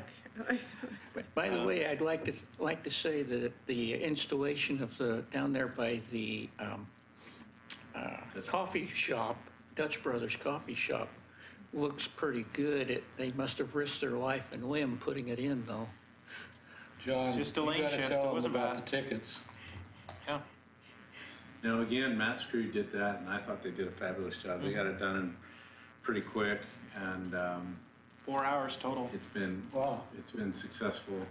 I haven't got a recent update, but within 12 hours of installation, I heard from the police department that 5 tickets have been given for people doing U-turns across the railroad tracks up there. So It is marked as an illegal U-turn. Yeah. So the ticket is $80 for illegal U-turn, but more importantly, $260 for disobeying a traffic device, because there's a sign advising you, no U-turn. And I will tell you, the skid marks show us that someone has decided to just jump the curb. And I think we've got one of the delineators that we've had to replace now. No kidding. No? Boy, they must make a heck of a cup of coffee. They're putting something in that coffee. Yeah, I guess which is so. beyond just caffeine addiction. It's something strong. He's probably taking a picture. Dutch Brothers, they could make that queue much longer on their own property. You know, they need to come from Main Street and go all the way around, but that's out of our control. Yeah. They take orders there at the curb, why just don't, like he said, get into the property and take orders, Yeah. make that queue longer. Goodness gracious. Like they do up on Malawa. Yeah. So the other thing we wanted to update you guys on, last month, I wasn't here, but we were able to review the videotape. There had been some requests from the residents along Myers Road out by High School Lane and Beaver Creek. And are you trying to find I'm trying to, yeah, I will. the Avengers photo? Yeah, the photo. There you go. This is the crew. Yes. So one of the guys, their Is that the city spouse staff? put that together. Yeah. Oh, so you like it? Yeah, it's pretty funny. Okay. Yeah. So, In last month, there was a request for making some improvements, predominantly for the pedestrian corridor between High School Lane and Myers. So Matt and I went out there and took a look and made a couple assessments of what we could do. One of the things that the individuals was asking for, could you go to the next one? yeah. Was specifically the center median sign that you see there, saying, well, the city had used those in a couple locations and they thought they were very effective. So I'll be the first to admit, we put those out there out along Mount Pleasant Elementary. They're on the exterior sides of the lanes, and it's an improper use where we did it. The MUTCD states are really only supposed to use this where there is a median or a safe harborage, where the pedestrian stop to get from one side, get about halfway through, stop, wait, and then be able to get over to the other side. So when we did this pedestrian analysis, we want to make sure we were still complying with the MUTCD. You got any more? So there are 5 crosswalks in that corridor. 2 of them have these planted mediums, and we installed the state law stop for pedestrians within the crosswalk at those 2 locations because they are appropriate and they meet the MUTCD. Vegetation-wise, just so you're all clear, the guys are going to go back in a few weeks and we're going to take out some of that vegetation and replant it with something that's not going to grow up and start covering those crosswalks. The other thing that we did was the request was to put pedestrian ahead signs with 5 crosswalks all within that quarter-of-a-mile distance. We start getting concerned with visual clutter and kind of desensitizing people to putting in too many crosswalk ahead signs. So you'd be looking at a total of 10 crosswalk ahead signs within that quarter-mile stretch. So what we decided to do was within the terminus coming in and out of that corridor, we put crosswalk ahead signs to make sure that people are being aware you're coming into a high congestion area with pedestrians. Yeah. Looking at the sign, looking at pictures of that sign, would it be possible to put a square 5 between the regular sign and the ahead to sort of indicate that there's more than one? I get concerned with that because then somebody could think it's like speed limit or something. Because remember, advisory speeds, like when you're coming into a curb, they're not that yellow, but they're that yellow-orange. Yeah. So then it gets a little confusing. Those things really help me.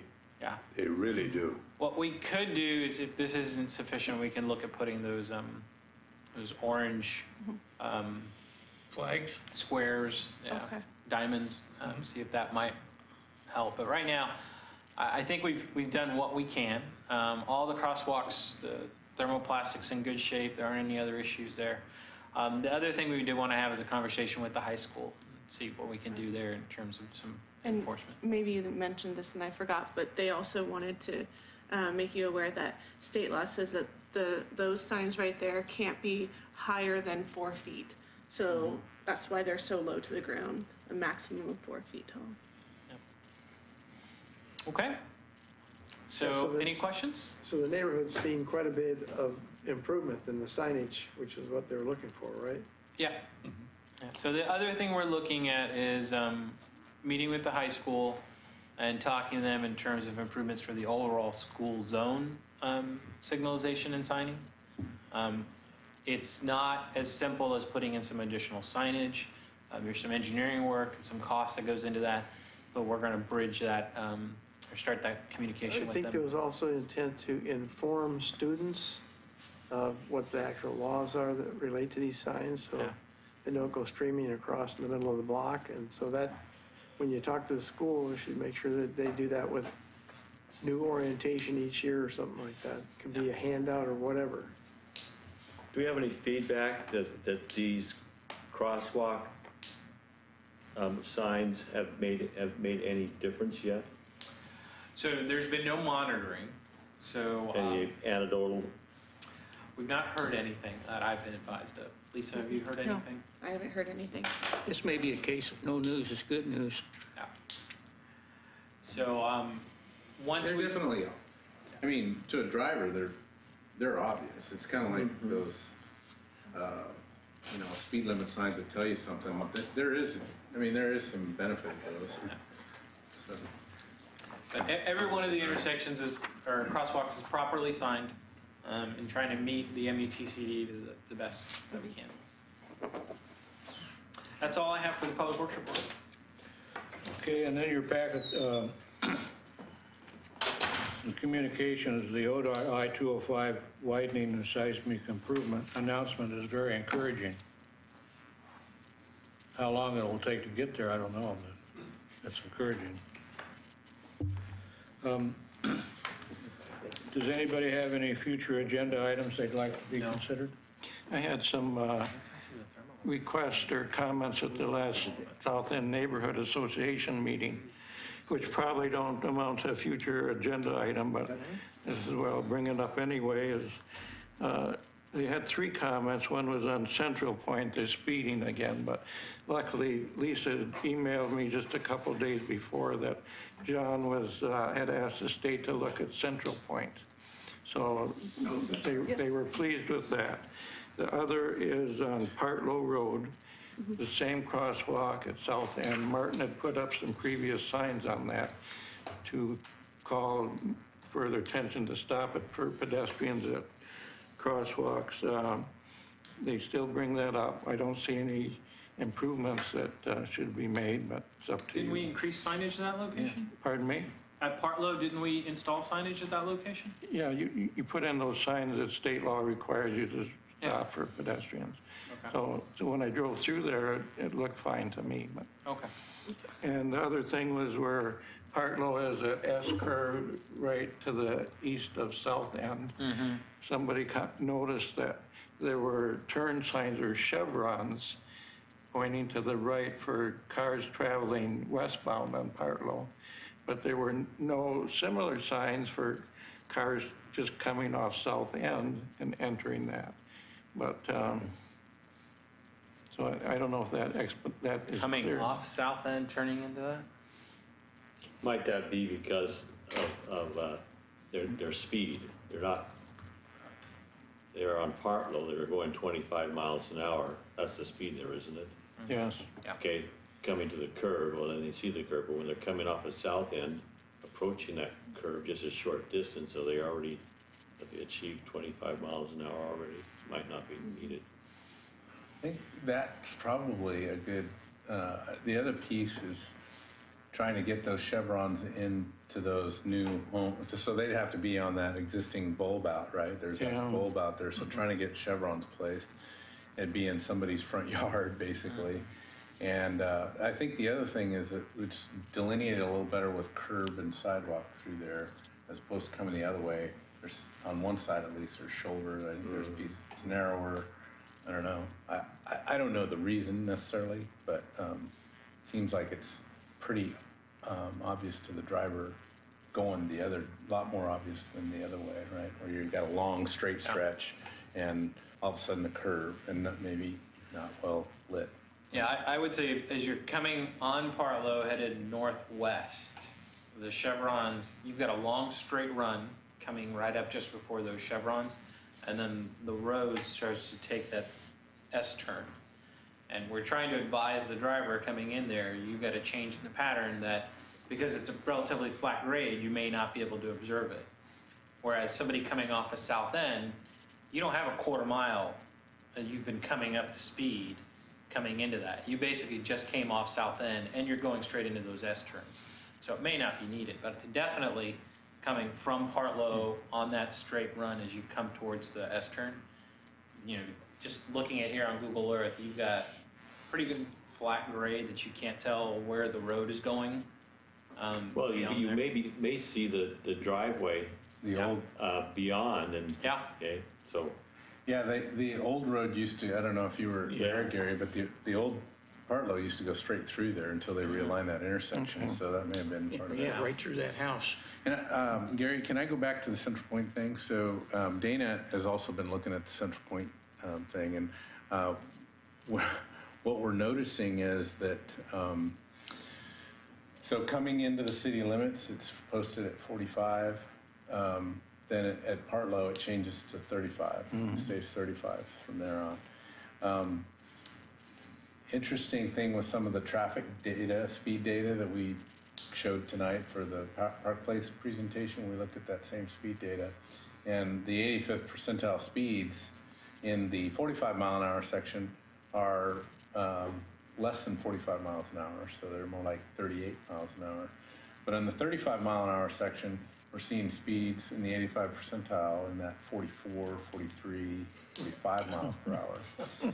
And so I guess, you know, what we talked about was in the speed study request form, there's, you know, there's what the agency wants, what police thinks, and what a neighbor, you know, whether there's been any neighborhood comment on that. So we're probably going to float that idea out to the neighborhood in a online kind of survey.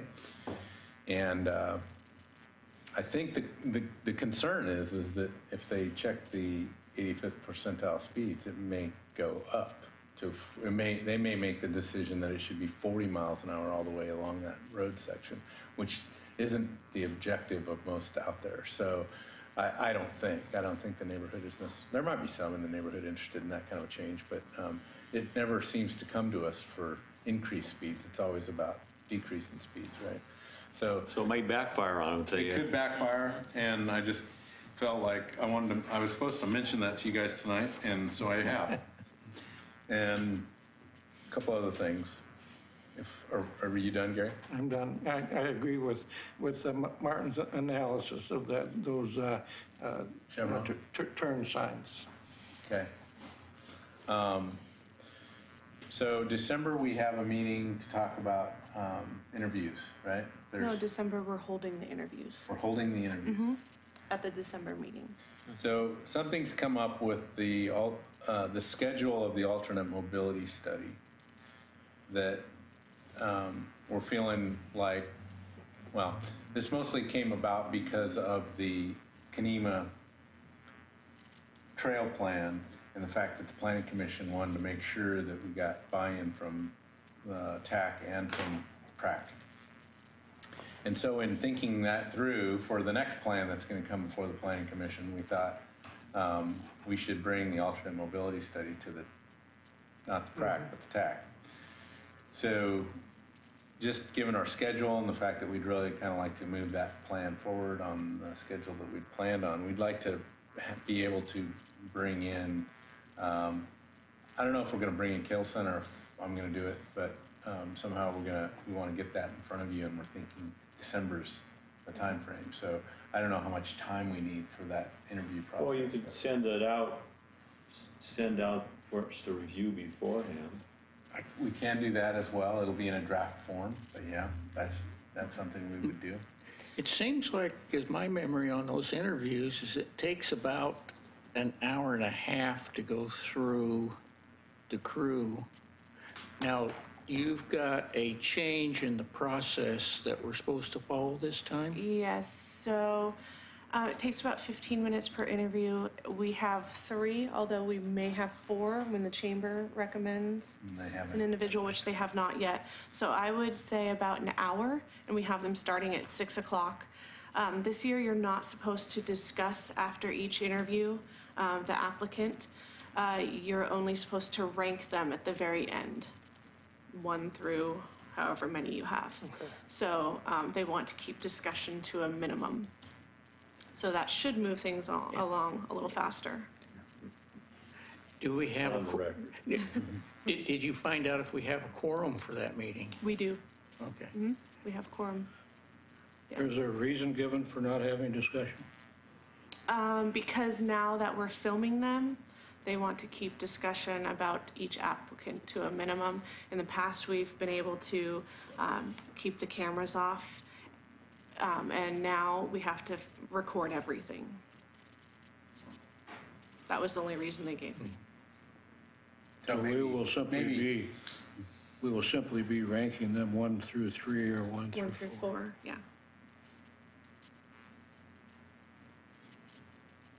So. I'm going to keep my mouth shut. Well, for example, in doing that, if all of us are here, you've got about 7 people ranking 1 through 4, so then you're going to have to take that ranking process and average them out to come up with a final ranking, that's kind of a collective summary of that.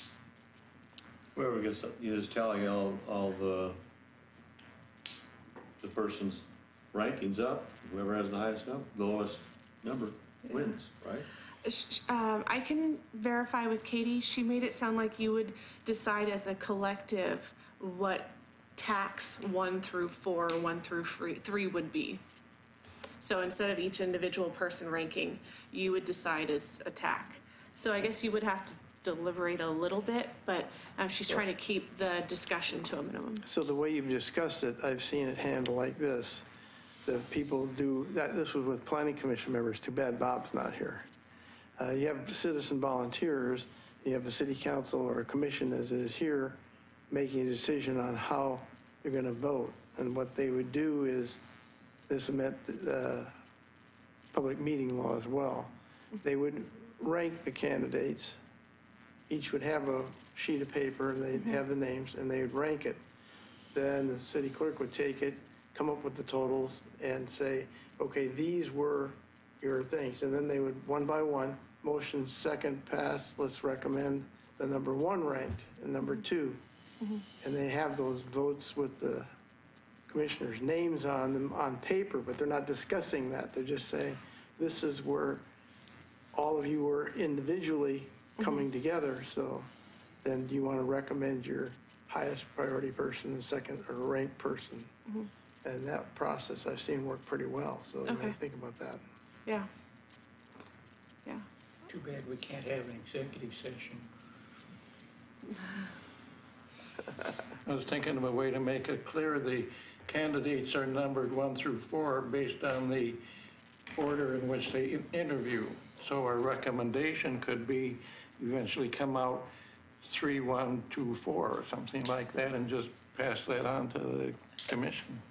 Okay. Okay, yeah, I'll talk to her more about it, because this is Yeah. the first year that we're doing this, but I do like the suggestion of writing them down, so. And when you're in a city that has pro-growth and no-growth members on the city council, and they're picking planning commission members, it's something to be very cautious about. And that was what they worked out, so it worked pretty slick. Well, I'll ask her, and I'll follow up with you guys by email to discuss the process a little more. So I guess the question's back to, I'd really like to get that alternate mobility discussion in front of you on that December meeting as well. What date in December was that? December 19th, I want to say? Yeah. Okay. Yeah. But that would just start at about 7 o'clock. Then Yeah. The meeting starts So we'll- at 6. Yeah, we'll just have that follow immediately after the interviews. Okay, Yeah. great. Does anybody else have anything they want to discuss? I do have a question. I do have I'm a going to question. apologize for being late if I could, and I think it says that I wasn't at attendance at the last meeting on the minutes. I was. Let's see. I'll check that. I think it was the time before. Okay, I'll check it. But double check. Yeah. Yeah, I always go through the video and count, so I'll Okay, go yeah. through. Maybe I'm confusing with the previous meeting, but I know I missed one, but I don't think Yeah, the last yeah. one. I know I I'll wasn't there. verify. Yeah, you weren't. I'm And trying to you weren't. remember. And you weren't there last time either. No, neither one of you Yeah, were. neither one of you. Lisa ran the meeting. I'll I watched. verify and I'll adjust Yeah. the minutes maybe. Henry? John, do you know when the police department's going to start working on Mount Pleasant? I heard Planning is gonna start. 2019, you mean actually building something versus land use? Land use, I think they're going to start pretty quickly, but I think I want to hear spring of 2019. I've been going up there recently, looking at the situation up there, and been wondering if we should recommend going to 25 miles an hour from Holmes Lane to Warner Milne. And the only reason for doing that would be that because of the school there and the school crossings for Gardner at there, and remembering that Holmes had a high incident rate when they did the traffic study a while back. And I'm thinking that with the 20 mile an hour school zone that's there for Mount Pleasant now, and the probability of still having the crosswalks for Gardner, and all the traffic going in and out of the middle school there, that it might be reasonable to think of dropping that short stretch to 25 miles an hour. So we're getting a lot. We got, John brought, I hadn't read that article about Lynn Avenue and the speed zone along there. Oh, And there's another gentleman who sent us I think a different gentleman who sent us a letter with concerns for speed, mostly through the curves on Lynn Avenue, but I'm kind of coming to the opinion I'd like to make some progress on the Central Point one since that one came up again, but again, seeking out public opinion so that we could ask the state to come back and look at that speed zone again through there. And not just for in the area you're talking about, but really between 5th and probably Warner Parrott. Because, I mean, it seems like there's we've had testimony here, folks feeling like that process wasn't followed properly or not. I don't know if I can reconstruct that or not, but I think that was a 2008 study, so, you know, it seems kind of soon to redo that, but I mean, if it's going to create that much upset, we'd pursue it. The other thing I wanted to mention was, so I did mention it in my presentation, but transportation system development charges, if you're interested in that, City Commission meeting on 12/6 is going to be the first hearing. And then you just got the notice on something that's, the meeting on 12/6 is about the code changes. The notice you got is about methodology and rate changes, and that's in February, I think. So just letting you know that we're continuing to move SDCs forward. And I assume this group supports it because you hear all the complaints about needing more pathways and sidewalks and projects, right? So, Not to mention money. and money, yeah. I had one quick update for you guys. You wanted me to take back to the street supervisor your question about whose responsibility it was to install the overpass clearance signs based off of that written comment you had for 12th Street. And he says it's Union Pacific Railroad that is responsible for installing those clearance signs, and that he has made recommendations into the past about it, and they have not been very receptive. I don't know if you know anything about that I've too. dealt with the same thing. They basically re-stenciled the metal welding that they use as a sign on there, and they did that a few years ago. That's the extent of it. Yeah. I did see some email correspondence about the railroad interested in a Well, I don't think they're interested in following our process so much, but they're interested in replacing that crossing with something I'm assuming is a little less, a little lower profile or higher profile, depending on it. I mean, a little less, it would provide more room for, driving under that. And so they're looking to replace that trestle. The benefit with that will be they'll have to follow what the new federal guidelines are for signing that trestle as you're approaching it. So whenever they get into that level of maintenance, they've got to bring it back up to code. So you'll see some improvement there when they do that work. So I guess the statement, "It is what it is quite appropriate. If you've ever dealt with Union Pacific, it was, I don't want to. God created Earth, there was the Constitution, then there was Union Pacific. Although Union Pacific did work with us on Main Street, so the Yeah. track removals there on Main Yeah. Street, that Union Pacific did the track removals, and ODOT hired a contractor, and we're paying a big chunk of the bill for repaving that section of Main Street, and then ODOT's paying for the 99E work. But so I guess that's. Yeah. The UP came forward Came and through on that took one. that on, so that's good. I've got another quick question, if I might. What's the status of the development of the Myers Road connection to 213? So it's moving forward. We just got 95% plans, so we're reviewing those. We have two pretty significant dilemmas. One we've got a good solution for. It's a stormwater line, a 36-inch diameter stormwater line that comes off the community college property that nobody knew. ODOT didn't know about it. I think the community college knew about it, but none of our records showed it. And it was going to go right through the kind of the cut for, as you come off 213, there's going to be a pretty good cut there in embankment cut. And that storm line's right there. So we had to work through that. And then, but the biggie has been, BPA has power lines there, which we knew about. We were good with their standard clearance, but the 500 kV lines through there have an even higher level of clearance. So they're looking at options for how to deal with that, because we can't take our road grade down. So they'll have to go up, and we put our alignment in the right place, which is we can't get any closer to their towers than we've got our alignment. So we place that alignment right where it needs to be. But we were working from understanding that we had to have 31.5 feet of clearance, and they're saying they need an additional 13 feet of clearance for the 500 kV lines.